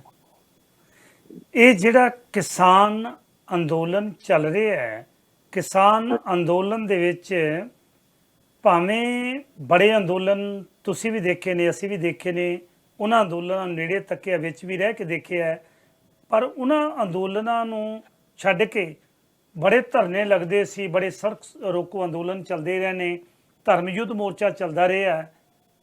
ਆਹ ਜਿਹੜਾ ਮੋਰਚਾ ਹੁਣ ਲੱਗਾ ਹੋਇਆ, ਤੁਹਾਨੂੰ ਲੱਗਦਾ ਨਹੀਂ ਕਿ ਇਹ ਮੋਰਚਾ ਹੋਰਾਂ ਨਾਲੋਂ ਅਲੱਗ ਹੈ, ਜਾਂ ਉਸੇ ਤਰ੍ਹਾਂ ਦਾ ਮੋਰਚਾ ਪੰਜਾਬ ਦੇ ਵਿੱਚ? ਕਿਤੇ ਇਉਂ ਤਾਂ ਨਹੀਂ ਲੱਗਦਾ ਕਿ ਜਿਹੜਾ ਹਾਲ ਜੰਮੂ ਤੇ ਕਸ਼ਮੀਰ ਦਾ ਕੀਤਾ ਹੈ, ਭਾਵੇਂ ਸਰਕਾਰਾਂ ਫਾਰਮੈਲਿਟੀ ਕਰਨ ਦੇ ਲਈ ਕਿਸੇ ਨੇ ਤਾਂ ਅਸਤੀਫਾ ਆਪਣੀ ਕੈਬਨਿਟ ਤੋਂ ਦੇ ਦਿੱਤਾ, ਦੂਜੇ ਚੱਟੇ ਵਾਲਿਆਂ ਨੇ ਉਹਨਾਂ ਨੇ ਚੱਕ ਕੇ ਅਸੈਂਬਲੀ ਦੇ ਵਿੱਚ ਜਿਹੜੇ ਨੇ ਬਿੱਲ ਪਾਸ ਕਰਕੇ ਵਿਸ਼ੇਸ਼ ਸੈਸ਼ਨ ਬੁਲਾ ਕੇ ਗਵਰਨਰ ਨੂੰ ਦੇ ਦਿੱਤਾ। ਪਤਾ ਹੈ ਕਿ ਗਵਰਨਰ ਨੇ ਸਾਈਨ ਕਰਕੇ ਗਾਹ ਨਹੀਂ ਭੇਜਣੇ, ਜੇ ਮਜਬੂਰੀ ਬਸ ਉਹਨੇ ਭੇਜ ਵੀ ਦਿੱਤੇ ਤੇ ਅੱਗੇ ਰਾਸ਼ਟਰਪਤੀ ਨੇ ਸਾਈਨ ਨਹੀਂ ਕਰਨੇ। ਜੇ ਤੇ ਅਮਲ ਹੀ ਨਹੀਂ ਹੋਣਾ, ਫਿਰ ਤੁਹਾਨੂੰ ਲੱਗਦਾ ਨਹੀਂ ਕਿ ਪੰਜਾਬ ਹੁਣ ਬਰਬਾਦੀ ਦੇ ਰਾਹ ਦੇ ਉੱਤੇ ਲਿਆ ਕੇ ਖੜਾ ਕਰ ਦਿੱਤਾ? ਕੀ ਵੈਸੇ ਜਿਹੜੇ ਨਵੇਂ ਲਾਜ਼ ਆਏ ਨੇ ਜਿਹੜੇ ਕਿਸਾਨੀ ਨਾਲ ਰਿਲੇਟਡ ਨੇ ਜੀ ਜੀ, ਉਹ ਬੇਸਿਕਲੀ ਤਾਂ ਜਿਹੜੇ ਹੈਗੇ ਨੇ ਗਵਰਨਮੈਂਟ ਆਫ ਇੰਡੀਆ ਦੀ ਗੋਡੇ ਟੇਕੇ ਨੇ ਇਹਨਾਂ ਨੇ ਵਰਲਡ ਟ੍ਰੇਡ ਆਰਗੇਨਾਈਜੇਸ਼ਨ ਅੱਗੇ, ਜੀ ਗੋਡੇ ਟੇਕੇ ਨੇ ਵਰਲਡ ਬੈਂਕ ਅੱਗੇ, ਗੋਡੇ ਟੇਕੇ ਨੇ ਇੰਟਰਨੈਸ਼ਨਲ ਮੋਨਿਟਰੀ ਫੰਡ ਅੱਗੇ। ਇਹਨਾਂ ਤਿੰਨਾਂ ਸੰਸਥਾਵਾਂ ਦਾ ਮੇਨ ਏਜੰਡਾ ਜਿਹੜਾ ਹੈਗਾ, ਇਹ ਵਿਕਸਿਤ ਦੇਸ਼ਾਂ ਦੀਆਂ ਸੰਸਥਾਵਾਂ ਨੇ। ਇਹ ਵਿਕਸਿਤ ਦੇਸ਼ਾਂ ਦੇ ਵਿੱਚ ਜਿਹੜੀ ਪ੍ਰਚਲਿਤ ਸੋਚ ਆ ਪੂੰਜੀਵਾਦੀ ਦੀ ਜਾਂ ਕਾਰਪੋਰੇਟ ਵਰਲਡ ਦੀ, ਉਹਨੂੰ ਇਹ ਫੋਲੋ ਕਰਦੇ, ਉਸ ਮਾਡਲ ਨੂੰ। ਉਸ ਮਾਡਲ ਅੱਗੇ ਮੋਦੀ ਗਵਰਨਮੈਂਟ ਨੇ ਸਿਰ ਝੁਕਾਇਆ ਹੈਗਾ, ਕਿਉਂਕਿ they are under pressure from those ਮਤਲਬ ਕਿ ਆਰਗੇਨਾਈਜੇਸ਼ਨਸ, ਕਿਉਂਕਿ ਉਹਨਾਂ ਤੋਂ ਇਹਨਾਂ ਨੇ ਲੋਨ ਲੈਣੇ ਹੁੰਦੇ ਆ। ਉਸ ਚੀਜ਼ ਨੂੰ ਰੱਖ ਕੇ ਮੱਦੇ ਨਜ਼ਰ ਇਹਨਾਂ ਨੇ ਫਾਰਮ ਲਾਸ ਜਿਹੜੇ ਨਵੇਂ ਲੈ ਕੇ ਆਉਂਦੇ ਨੇ, those are pro corporate world ਜੀ। ਤੇ ਜੋ ਇਹ ਲਾਸ ਬਹੁਤ ਚਿਰ ਦੇ ਬਣਨੇ ਸੀਗੇ, ਮੋਦੀ ਤੋਂ ਪਹਿਲੇ ਵੀ ਇਹ ਇਨ ਦਾ ਪਾਈਪਲਾਈਨ ਸੀਗੇ। ਇਹ ਜਦ ਤਾਂ ਮਿਸਟਰ ਮਨਮੋਹਨ ਸਿੰਘ ਦੀ ਨਰਸਿਮਹਾ ਰਾਓ ਦੀ ਗਵਰਨਮੈਂਟ ਸੀ 92 ਚ ਜੀ, ਉਦੋਂ ਤੋਂ ਸਾਡੀ ਦਾ ਪਤਨ ਸ਼ੁਰੂ ਹੋਇਆ ਹੈਗਾ ਬੇਸਿਕਲੀ। ਚਾਉ ਸ਼ਕਤੀ ਘਟ ਗਈ, ਬਾਕੀ ਪ੍ਰੋਡਕਸ਼ਨ ਘਟ ਗਈ, ਉਹਦੇ ਕਰਕੇ ਇਹ ਚੱਲਦਾ ਚੱਲਦਾ ਰੇੜਕਾ ਹੁਣ ਲਾਗੂ ਹੋਇਆ ਜੀ। ਇਹਨੂੰ ਜਿਸ ਤਰ੍ਹਾਂ ਰਿਐਕਟ ਕਰ ਰਹੇ ਨੇ ਫਾਰਮਰਸ, ਕਿਉਂਕਿ ਉਹ 31 ਆਰਗੇਨਾਈਜੇਸ਼ਨਸ ਨੇ ਪੰਜਾਬ 'ਚ ਜੀ। ਪਹਿਲਾਂ ਤਾਂ ਉਹਨਾਂ ਦਾ ਭਾਵਨਾਤਕ ਸੀਗਾ ਜਿਹੜਾ ਆਵਾਰ ਸੀਗਾ, ਜੀ ਬਿਲਕੁਲ। ਹੁਣ ਉਹਨਾਂ ਨੂੰ ਲੱਗ ਰਿਹਾ ਕਿ ਇਹ ਸੀਰੀਅਸ ਮੈਟਰ ਆ, ਪਰ ਇਸ ਦੇ ਬਾਵਜੂਦ ਵੀ ਉਹ ਕੋਈ ਪਾਲਿਸੀ ਫਾਰਮੂਲੇਟ ਨਹੀਂ ਕਰ ਸਕੇ ਅਦਰ ਦੈਨ ਕਿ ਅਸੀਂ ਬੰਦ ਕਰ ਦਈਏ, ਰੇਲਾਂ ਰੋਕ ਦਈਏ, ਸੜਕਾਂ ਰੋਕ ਦਈਏ, ਆਵਾਜਾਈ ਰੋਕ ਦਈਏ। ਜੀ, ਇਹ ਜਿਹੜੇ ਸਟਰਗਲ ਦੇ ਰਾਹ ਨੇ ਇਹ ਆਪਣਾ ਟਾਈਮ ਪੁਗਾ ਚੁੱਕੇ ਆ। ਜਿਹੜੀ ਗੱਲ ਤੇ ਮੈਂ ਆਉਣਾ ਚਾਹੁੰਦਾ, ਕਿਉਂਕਿ ਉਹ ਤਾਂ ਸਮਾਂ ਲੰਘ ਚੁੱਕਾ ਹੈ। ਹੁਣ ਇਹਨਾਂ ਰੇਲ ਰੋਕੋ ਅੰਦੋਲਨਾਂ ਨਾਲ ਜਾਂ ਸੜਕ ਰੋਕਣ ਨਾਲ ਤੁਹਾਨੂੰ ਕੀ ਲੱਗਦਾ ਕਿ ਮੂਵਮੈਂਟਾਂ ਦੇ ਵਿੱਚ ਸਕਸੈਸ ਹੋਣਗੇ, ਜਾਂ ਪੰਜਾਬ ਨੂੰ ਬਰਬਾਦੀ ਦੇ ਰਸਤੇ ਤੁਰਿਆ ਹੋਇਆ? ਨਹੀਂ, ਦੇ ਫਾਰਮਰਸ ਆਰ ਨਾਟ ਪ੍ਰੀਪੇਅਰਡ ਕਿ ਇਸ ਦਾ ਸਾਹਮਣਾ ਕਿਵੇਂ ਕਰਨਾ ਜੀ, ਕਿਉਂਕਿ ਪਤਾ ਹੀ ਨਹੀਂ, ਨਾ Future plan ਨਹੀਂ ਪਤਾ। ਜੀ ਹਾਂ ਨਾ ਇਹ ਪਤਾ ਹੈਗਾ ਕਿ ਸਾਡਾ ਅਲਟੀਮੇਟਲੀ ਇੱਕ ਲੀਡਰ ਕੌਣ ਹੋਊਗਾ। ਹੂੰ ਪੋਲੀਟੀਕਲ ਪਾਰਟੀਆਂ ਜਿਹੜੀਆਂ ਨੇ, ਚਾਹੇ ਅਕਾਲੀ ਦਲ ਆ, ਚਾਹੇ ਕਾਂਗਰਸ ਆ, ਚਾਹੇ ਆਪ ਆਦਮੀ ਪਾਰਟੀ ਆ, ਉਹਨਾਂ ਦਾ ਆਪਣਾ ਪੋਲੀਟੀਕਲ ਐਂਬੀਸ਼ਨ ਆ। ਬਿਲਕੁਲ ਬਿਲਕੁਲ they have nothing to do with farmers. ਹੂੰ ਕਿਉਂਕਿ ਇਹ ਅਕਾਲੀ ਦਲ ਜਦੋਂ ਆਪ ਪਾਵਰ ਸੀਗਾ, ਜੀ ਜੀ ਇਹ ਅਡਾਨੀ ਨੂੰ ਲੈ ਕੇ ਆਏ ਆ ਪੰਜਾਬ 'ਚ। ਹੂੰ ਜੀ ਜਿਹੜੇ ਏਡੇ ਵੱਡੇ ਸਾਈਟਸ ਬਣੇ ਹੋਏ ਆ ਮੋਗੇ 'ਚ ਜਾਂ ਹੋਰ ਬਣੇ ਆ, ਹਾਂਜੀ ਉਹ ਅਕਾਲੀ ਦਲ ਦੀ ਦੇਣ ਆ। ਜੀ ਜਿੱਥੇ ਤੱਕ ਕਾਂਗਰਸ ਦਾ ਸਵਾਲ ਆ, ਕਾਂਗਰਸ ਦੀ ਗਵਰਨਮੈਂਟ ਵੇਲੇ ਇਹ ਸੋਚ ਡਿਵੈਲਪ ਹੋਈ ਸੀ, ਜੀ ਜਿਹਨੂੰ ਲਿਬਰਲਾਈਜੇਸ਼ਨ ਕਹਿੰਦੇ ਨੇ। ਉਹ ਇਹਨਾਂ ਦੀ 92 ਤੋਂ ਸੋਚ ਚੱਲ ਰਹੀ ਹੈ। ਅੱਛਾ ਜੀ ਉਸ ਕਰਕੇ ਇਹਨਾਂ ਨੂੰ ਆਪਾਂ, ਇਹ ਤਾਂ ਕੈਪਟਨ ਜਿਹੜਾ ਅਮਰਿੰਦਰ ਸਿੰਘ ਨੇ, ਹਾਂਜੀ ਜਿਵੇਂ ਇਹਨਾਂ ਪਾਣੀਆਂ ਦਾ ਸਮਝੌਤਾ ਰੱਖਦਾ ਸੀਗਾ, ਜੀ ਜੀ ਇਹ ਉਹੀ ਚੀਫ ਮਿਨਿਸਟਰ ਹੈਗਾ ਜਿਹਨੇ 1982-81 ਦੇ ਵਿੱਚ ਜੀ ਪੂਰੀ ਜਦੋਂ ਮੋਰਚਾ ਲੱਗਿਆ ਸੀ ਪਾਣੀਆਂ ਦਾ, ਜੀ। ਉਦੋਂ ਹੀ ਵਾਸ MP ਪਟਿਆਲੇ ਤੋਂ ਕਾਂਗਰਸ ਦਾ। ਜੀ ਹੂੰ ਇਹਨਾਂ ਨੇ ਹੀ ਚਾਂਦੀ ਦੀ ਜਿਹੜੀ ਕਹੀ ਸੀਗੀ ਉਹ ਇੰਦਰਾ ਗਾਂਧੀ ਨੂੰ ਦਿੱਤੀ ਸੀ। ਬਿਲਕੁਲ ਇਹ SYL ਦੇ ਹਾਂਜੀ, ਉਹ ਬੱਚਾ ਸੀਗਾ ਬਿਲਕੁਲ ਜਾਂ ਹੀ ਵਾਸ ਨਾਟ ਦੈਟ ਮੈਚੁਰ, ਜਾਂ ਇਹ ਮੰਨ ਲੈ। ਉਹੀ ਆ ਕੇ ਹੁਣ ਉਹਨਾਂ ਨੂੰ ਪਤਾ ਲੱਗ ਗਿਆ ਕਿ ਪਾਣੀ ਦੇਣੇ ਤਾਂ ਘਾਤਕ ਸੀ, ਕਿਉਂਕਿ ਪਾਣੀ ਵੀ ਪੰਜਾਬ ਚੋਂ ਜਾਣਾ ਖੇਤੀ ਲਈ ਬਹੁਤ ਵੱਡਾ ਇੱਕ ਫੈਕਟਰ ਸਿੱਧ ਹੋਇਆ ਹੈਗਾ। ਬਿਲਕੁਲ ਤੇ ਇਹੀ ਬੰਦੇ ਹੁਣ, ਜੇ ਕਿਸਾਨੀ ਦੀ ਵੀ ਇਹੀ ਗੱਲ ਹੈਗੀ ਆ ਕਿ ਹਜੇ ਕੋਈ ਕਾਨੂੰਨ ਪਾਸ ਨਹੀਂ ਹੋਇਆ, ਕੁਛ ਨਹੀਂ ਹੋਇਆ। ਇਹ ਐਡਵਰਟਾਈਜ਼ਮੈਂਟਸ ਟੀਵੀ ਤੇ ਨਿਊਜ਼ਪੇਪਰ 'ਚ ਦੇਣ ਲੱਗ ਗਏ ਕਿ ਅਸੀਂ ਤਾਂ ਜੀ ਫਾਰਮਰਸ ਦੇ ਬਣ ਗਏ ਹੈਗੇ ਆ, ਮਤਲਬ ਕਿ ਜਿਹੜੇ ਸੇਵੀਅਰਸ ਹੈਗੇ ਆ। ਜਿਵੇਂ ਮਿਸਟਰ ਮੋਦੀ ਕਹਿੰਦੇ ਆ ਕਿ ਮੈਂ ਸੈਲਫਲੈਸ ਸੇਵੀਅਰ ਆ ਇੰਡੀਆ ਦਾ, ਹੂੰ ਇਹ ਕਹਿਣ ਲੱਗ ਗਏ ਕਿ ਮੈਂ ਸੈਲਫਲੈਸ ਸੇਵੀਅਰ ਆ ਕੈਪਟਨ ਅਮਰਿੰਦਰ ਸਿੰਘ। ਹਜੇ ਕੁਝ ਵੀ ਨਹੀਂ ਹੋਇਆ। ਹੂੰ ਇੱਕ ਦਿਨ ਵੀ ਇਹ ਕਿਸੇ ਮੋਰਚੇ ਦੇ ਵਿੱਚ ਜਾ ਕੇ ਇਹਨਾਂ ਨੇ ਸਮੂਲੀਅਤ ਨਹੀਂ ਕੀਤੀ, ਨਾ ਹੀ ਅਕਾਲੀ ਦਲ ਦੇ ਸੀਨੀਅਰ ਜਿਹੜੇ ਪ੍ਰੈਜ਼ੀਡੈਂਟ ਨੇ ਜਾਂ ਹੋਰ ਨੇ ਉਹ ਗਏ ਨੇ। ਜੀ ਤੇ ਤੁਹਾਨੂੰ ਕੀ ਲੱਗਦਾ ਰਣਜੀਤ ਸਿੰਘ ਜੀ ਕਿ ਜਿਹੜਾ ਹੁਣ ਰਾਜਨੀਤਿਕ ਪਾਰਟੀਆਂ ਆ, ਹੁਣ 31 ਜਥੇਬੰਦੀਆਂ ਕਿਸਾਨਾਂ ਦੀਆਂ, ਤੇ ਹਰ ਕੋਈ ਆਪਣੀ ਗੇਮ ਰਾਜਨੀਤੀ ਦੀ ਖੇਡ ਰਿਹਾ, ਤੁਹਾਨੂੰ ਕੀ ਲੱਗਦਾ ਕੋਈ ਰਾਜਨੀਤਿਕ ਇਹਦੇ ਵਿੱਚੋਂ ਕੋਈ ਫਰੰਟ ਨਿਕਲ ਕੇ ਸਾਹਮਣੇ ਆਵੇਗਾ ਜਿਹੜਾ ਸਹੀ ਗਾਈਡ ਕਰੇਗਾ ਕਿ ਸਭ ਆਪੋ ਆਪਣੀ ਰਾਜਨੀਤੀ ਹੀ ਖੇਡ ਰਹੇ ਹੈਗੇ ਆ? ਮੈਂ ਬਲਜਿੰਦਰ ਇਹ ਸੋਚਦਾ ਹੈਗਾ ਵੀ ਹਜੇ ਤੱਕ ਇਹਨਾਂ ਤੋਂ ਇੱਕ ਜਾਂ 5 ਮੈਂਬਰ ਹੀ, ਚਲੋ ਜੇ ਇੱਕ ਨਹੀਂ ਬਣਨਾ ਤਾਂ ਇੱਕ ਲੀਡਰ ਤਾਂ ਚੁਣ ਲੈਣ ਜੀ ਬਿਲਕੁਲ। ਓਕੇ ਕਿਸਾਨ, ਤਾਂ ਕਿ ਇੱਕ ਕੰਸੋਲੀਡੇਟ ਤਾਂ ਹੋਵੇ ਨਾ ਸੋਚ। ਹੂੰ ਕੰਸਲਟੇਸ਼ਨ ਕਮੇਟੀ ਹੋਵੇ, ਚਾਹੇ ਉਹ 50 ਮੈਂਬਰ ਹੋਣ। ਜੀ ਇਹ ਟਾਕਸ ਕਰਨ ਚਲੇ ਗਏ ਦਿੱਲੀ, ਇਹਨਾਂ ਨੂੰ ਪਹਿਲੇ ਹੀ ਪਤਾ ਸੀ ਕਿ ਸੈਕਟਰੀ ਨੇ ਸਾਡੇ ਨਾਲ ਗੱਲ ਕਰਨੀ ਹੈ। ਜੀ ਇਹ ਹੁਣ ਕਿਉਂ ਕਹਿ ਰਹੇ ਆ ਕਿ ਸਾਨੂੰ ਉੱਥੇ ਜਾ ਕੇ ਪਤਾ ਲੱਗਿਆ? ਉਹ ਤਾਂ ਪਬਲਿਕ ਲੈਟਰ ਸੀਗੀ, ਐਵਰੀਬਾਡੀ ਨਿਊ ਕਿ ਸੈਕਟਰੀ ਐਗਰੀਕਲਚਰ ਨੇ ਇਹਨਾਂ ਨੂੰ ਬੁਲਾਇਆ। ਹੂੰ ਪਹਿਲੇ ਨਹੀਂ ਸੀ ਜਾਣਾ ਚਾਹੀਦਾ, ਐਡੀ ਗੱਲ ਆ। ਹੁਣ ਇਹਨਾਂ ਨੇ ਟ੍ਰੇਨਾਂ ਰੋਕੀਆਂ, ਟ੍ਰੇਨਾਂ ਨੂੰ ਮੋਦੀ ਹੁਣਾਂ ਨੇ ਜਵਾਬ ਦੇਣ ਲਈ ਉਹਨਾਂ ਨੇ ਟ੍ਰੇਨਾਂ ਵੈਸੇ ਹੀ ਪੰਜਾਬ ਲਈ ਬੰਦ ਕਰਤੀ। ਜੀ ਸਾਰੀ ਇੰਡਸਟਰੀ ਜਿਹੜੀ ਆ ਉਹ ਫਸ ਗਈ ਹੈਗੀ ਆ। ਸੋ ਰਿਫਟ ਪੈਦਾ ਹੋ ਗਈ ਨਾ। ਜੀ ਬਿਲਕੁਲ।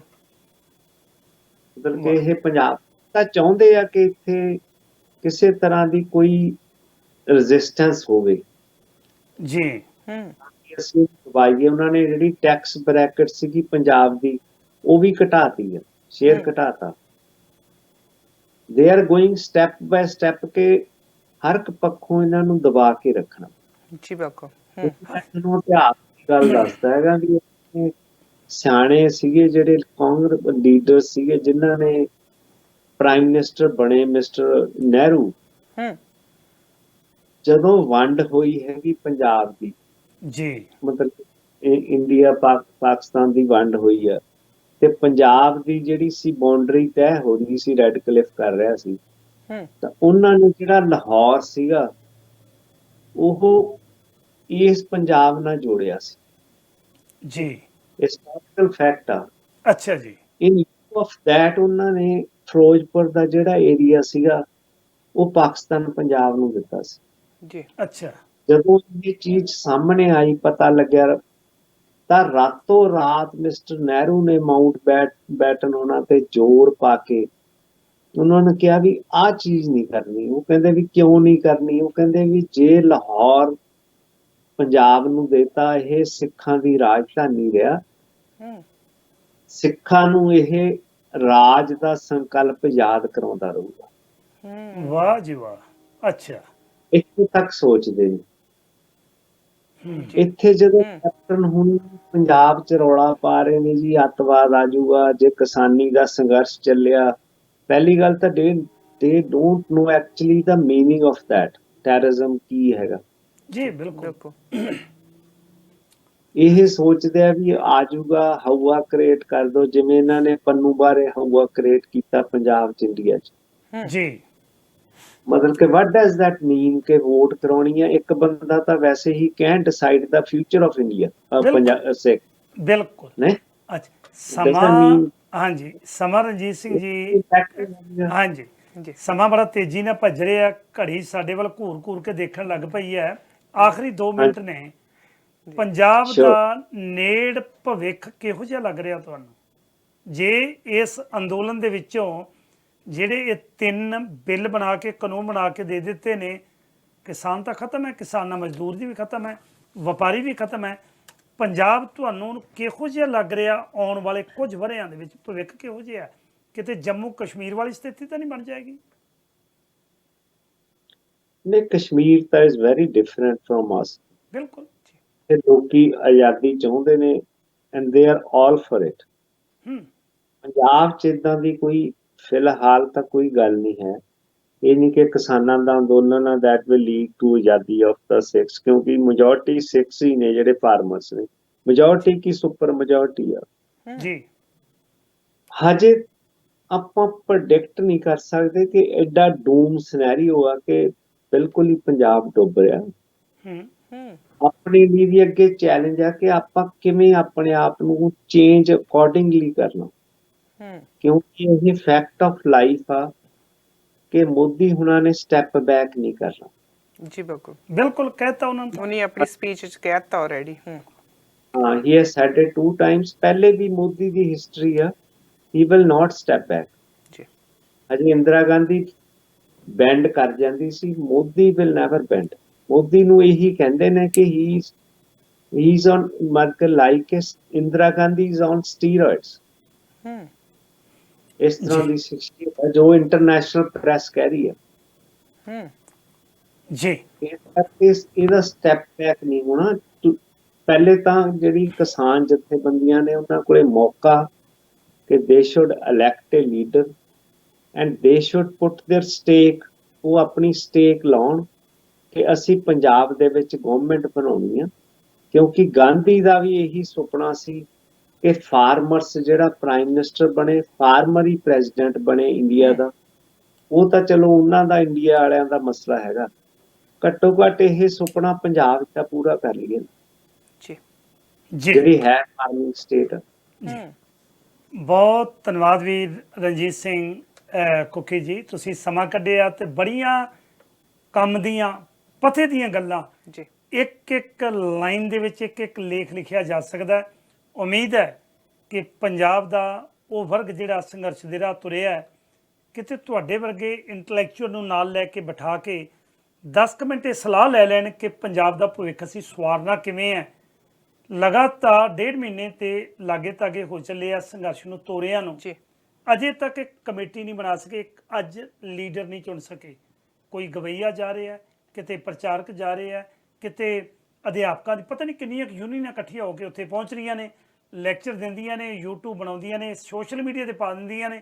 ਬੱਲੇ ਬੱਲੇ ਬਸ ਚੈੱਕ ਕਰ ਲੈਂਦੇ ਆ ਲਾਈਕ ਕਿੰਨੇ ਹੋ ਗਏ ਤੇ ਕਿੰਨੇ ਲੋਕਾਂ ਨੇ ਵਿਊ ਕਰ ਲਿਆ। ਬੱਲੇ ਬੱਲੇ ਮੇਰੀ ਗੱਲਬਾਤ ਦੇ ਵਿੱਚ ਕਿੰਨਾ ਦਮ ਹੈ। ਉਮੀਦ ਹੈ ਕਿ ਤੁਹਾਡੇ ਜੇ ਸੁਲਝੀਆਂ ਹੋਈਆਂ ਜਿਹੜੀਆਂ ਸ਼ਖਸੀਅਤਾਂ ਨੇ ਕਿਤੇ ਤੁਹਾਡੇ ਤੋਂ ਸੇਧ ਲੈ ਲੈਣ ਤੇ ਮੇਰੇ ਉਸ ਪੰਜਾਬ ਦਾ ਕੁਝ ਨਾ ਕੁਝ ਬਣੇ। ਤੁਹਾਡੇ ਅੱਜ ਦੇ ਸਮੇਂ ਲਈ ਤਹਿ ਦਿਲੋਂ ਧੰਨਵਾਦ। ਆਉਣ ਵਾਲੇ ਸਮੇਂ 'ਚ ਫੇਰ ਗੱਲਬਾਤ ਕਰਾਂਗੇ। ਸਤਿ ਸ਼੍ਰੀ ਥੈਂਕ ਯੂ ਜੀ ਤੁਹਾਡਾ। Thank you thank you thank you thank you ਜੀ, ਥੈਂਕ ਯੂ ਜੀ, ਸਤਿ ਸ਼੍ਰੀ ਅਕਾਲ ਜੀ। ਜੀ ਥੈਂਕ ਯੂ। ਸੋ ਕੁਲਦੀਪ ਸਿੰਘ ਜੀ, ਕਈ ਵਾਰੀ ਸ਼ਬਦ ਮੁੱਕ ਜਾਂਦੇ ਆ ਤੁਹਾਡੇ ਕੋਲ ਜਦੋਂ ਤੁਸੀਂ ਇਹੋ ਜਿਹੀਆਂ ਸ਼ਖਸੀਅਤਾਂ ਦੇ ਰੂਹਾਂ ਦਰਸ਼ਨ ਨਾਲ। ਕਰਦੇ ਆ, ਇਹੋ ਜਿਹੀਆਂ ਰੂਹਾਂ ਨਾਲ ਮਿਲਦੇ ਆ, ਤੇ ਮੈਂ ਕਹੂੰਗੀ ਥੈਂਕਸ ਟੂ ਯੂ ਕਿ ਮੈਨੂੰ ਇਹ ਮੌਕਾ ਮਿਲਦਾ ਕਿ ਮੈਂ ਤੁਹਾਡੇ ਵਰਗੇ ਇੱਕ ਸੀਨੀਅਰ ਜਰਨਲਿਸਟ ਦੇ ਨਾਲ ਬੈਠ ਕੇ ਬਹੁਤ ਕੁਝ ਸਿੱਖਦੀ ਆ। ਨਹੀਂ ਜੀ, ਔਰ ਮੈਨੂੰ ਬੜਾ ਵਧੀਆ ਲੱਗਦਾ ਮੈਂ ਤੁਹਾਡੇ ਕੋਲੋਂ ਜਦੋਂ ਮੈਂ ਸੁਣਦੀ ਹਾਂ ਇਹਨਾਂ ਦੀਆਂ ਲਾਈਫ ਸਟੋਰੀਜ਼, ਆਪਣੀਆਂ ਹਕੀਕਤ ਦੱਸਦੇ ਆ ਕਿ ਜੀ। ਕਿੰਨਾ ਮੁਸ਼ਕਲਾਂ ਚੋਂ ਨਿਕਲ ਕੇ ਆਏ, ਤੇ ਕਿਤੇ ਨਾ ਕਿਤੇ ਅੰਦਰੋਂ ਦਿਲ ਇਦਾਂ ਹੁੰਦਾ ਕਿ ਇਹ ਕਿਹੜੀ ਮਿੱਟੀ ਦੇ ਬਣੇ ਹੋਏ ਆ ਜਿਹੜੇ ਆਪਣੇ ਗੁਰੂ ਲਈ ਸਾਰਾ ਕੁਝ ਛੱਡ ਕੇ, ਤਖਤੋ ਤਾਜ ਛੱਡ ਕੇ ਤੇ ਇਹ ਉਸ ਰਾਹ ਤੇ ਤੁਰ ਪਏ। ਤੇ ਉਹ ਕਿਹੜੇ ਲੋਕ ਆ ਜਿਹੜੇ ਆਪਣਿਆਂ ਨੂੰ ਹੀ ਮਰਵਾਉਣ ਲਈ ਤੁਰ ਪਏ ਦੁਸ਼ਮਣਾਂ ਦੇ ਨਾਲ। ਕਈ ਵਾਰੀ ਮਨ ਬੜਾ ਪਰੇਸ਼ਾਨ ਜਿਹਾ ਹੋ ਜਾਂਦਾ ਇਹ ਗੱਲਾਂ ਸੋਚ ਕੇ। ਅੱਜ ਕੈਨੇਡਾ ਤੇ ਅਮਰੀਕਾ ਲਈ 50-50 ਲੱਖ ਰੁਪਈਆ ਲੋਕੀ ਚੁੱਕੀ ਫਿਰਦੇ ਆ, ਬਿਲਕੁਲ ਜੀ। ਕਹਿੰਦੇ ਸਾਨੂੰ ਪੱਕੇ ਕਰਾ ਦਿਓ। ਜਦੋਂ ਐਕਸਟ੍ਰੈਡੀਸ਼ਨ ਹੋਈ ਹੈ ਇਹਨਾਂ ਦੀ, ਸਟੇਟ ਨੇ ਆਫਰ ਕੀਤਾ ਕਿ ਰਣਜੀਤ ਸਿੰਘ ਤੁਹਾਡੇ ਲਈ ਆ ਪਈਆ ਅਸਾਈਲਮ, ਚੁੱਕੋ ਅਸਾਈਲਮ, ਤੇ ਕਿੰਨੇ ਥੋੜੇ ਸਮੇਂ ਦੇ ਵਿੱਚ ਸਿਟੀਜ਼ਨ। ਕਹਿੰਦਾ ਨੋ, ਮੈਂ ਇਸ ਮੁਲਕ ਦੀ ਪੜ੍ਹਾਈ ਲਈ ਕੀਤੀ, ਮੈਂ ਇੱਥੇ ਫੋਲੋਸ਼ਿਪ ਜੇ ਲੈਣ ਆ ਰਿਹਾ ਸੀ ਕੈਂਸਰ ਸਟੇਟ ਦੇ ਵਿੱਚ, ਤੇ ਤੁਸੀਂ ਮੈਨੂੰ ਆਫਰ ਕੀਤੀ ਹੈ, ਮੈਂ ਪੜ੍ਹ ਕੇ ਜਾਣਾ ਉੱਥੇ ਸੀ ਜਿੱਥੋਂ ਮੈਂ ਜੰਮਿਆ, ਜਿਸ ਮਿੱਟੀ ਦੇ ਵਿੱਚ ਮੈਂ ਖੇਡਿਆ। ਬਿਲਕੁਲ ਜੀ।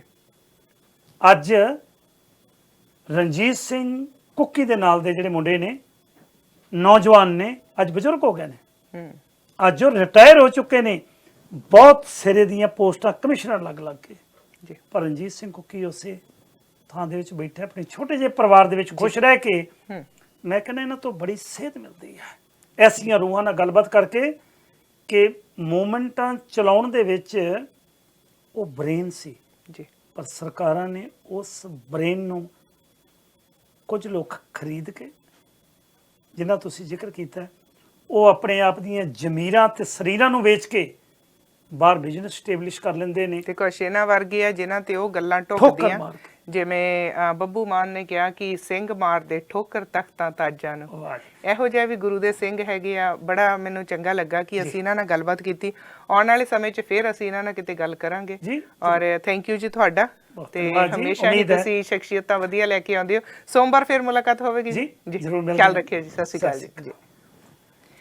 ਬਿਲਕੁਲ ਜੀ, ਖਬਰਸਾਰ ਬਿਹਾਈਂਡ ਦਾ ਨਿਊਜ਼ ਤੇ ਉਹ ਖਬਰਾਂ ਤੁਹਾਡੇ ਤੱਕ ਕੱਢ ਕੇ ਲਿਆਉਂਦੇ ਆ, ਉਹਨਾਂ ਸ਼ਖਸੀਅਤਾਂ ਨੂੰ ਤੁਹਾਡੇ ਰੂਬਰੂ ਕਰਦੇ ਆ, ਤੇ ਵਾਕਿਆ ਹੀ ਦਿਲ ਗਦਗਦ ਕਰ ਉੱਠਦਾ ਕਿ ਸਾਡੀ ਕੌਮ ਦੇ ਵਿੱਚ ਅਜਿਹੇ ਹੀਰੇ ਨੇ ਜਿਨ੍ਹਾਂ ਨੇ ਤਖਤਾਂ ਤਾਜਾਂ ਨੂੰ ਠੋਕਰਾਂ ਮਾਰ ਕੇ ਸਿਰਫ ਤੇ ਸਿਰਫ ਆਪਣੇ ਸਿੱਖੀ ਸਿਦਕ ਦੇ ਲਈ ਆਪਣੇ ਉਹ ਰਾਹ ਚੁਣ ਲਏ ਜਿਨ੍ਹਾਂ ਦੇ ਵਿੱਚ ਵਾਕਿਆ ਹੀ ਲੋੜ ਸੀ ਖੜਨ ਦੀ। ਸੋ ਖਬਰਸਾਰ ਬਿਹਾਈਂਡ ਦਾ ਨਿਊਜ਼ ਇਸੇ ਤਰ੍ਹਾਂ ਹੀ ਸੱਚ ਫੋਲ ਕੇ ਤੁਹਾਡੇ ਅੱਗੇ ਲਿਆ ਕੇ ਸੁੱਟਾਂਗੇ। ਫੈਸਲਾ ਤੁਹਾਡੇ ਹੱਥ ਆ, ਸਹੀ ਤੇ ਗਲਤ ਦੀ ਚੋਣ ਕਰਨਾ। ਸੋ ਹੁਣ ਆ ਰਿਹਾ ਹੈਗਾ ਵੀਕਐਂਡ, ਤੇ ਤੁਸੀਂ ਸਾਰੇ ਰੱਖਿਓ ਆਪਣਾ ਖਿਆਲ। ਸੋਮਵਾਰ ਫਿਰ ਤੁਹਾਡੇ ਨਾਲ ਮੁਲਾਕਾਤ ਹੋਵੇਗੀ। ਕੁਝ ਖਾਸ ਅਸੀਂ ਤੁਹਾਡੇ ਲਈ ਸੋਮਵਾਰ ਫਿਰ ਲੈ ਕੇ ਆਵਾਂਗੇ, ਤੇ ਮੇਰੇ ਨਾਲ ਸੋਮਵਾਰ ਵੀ ਸੀਨੀਅਰ ਜਰਨਲਿਸਟ ਕੁਲਦੀਪ ਸਿੰਘ ਜੀ ਹੋਣਗੇ। ਸੋ ਤਦ ਤੱਕ ਤੁਸੀਂ ਰੱਖਿਓ ਖਿਆਲ। ਮੇਰੇ ਵੱਲੋਂ ਦੇਖ ਰਿਹਾ ਸਾਰੇ ਹੀ ਪਰਿਵਾਰਾਂ ਨੂੰ ਪਿਆਰ, ਅਦਬ, ਸਤਿਕਾਰ ਸਹਿਤ ਸਤਿ ਸ਼੍ਰੀ ਅਕਾਲ ਜੀ।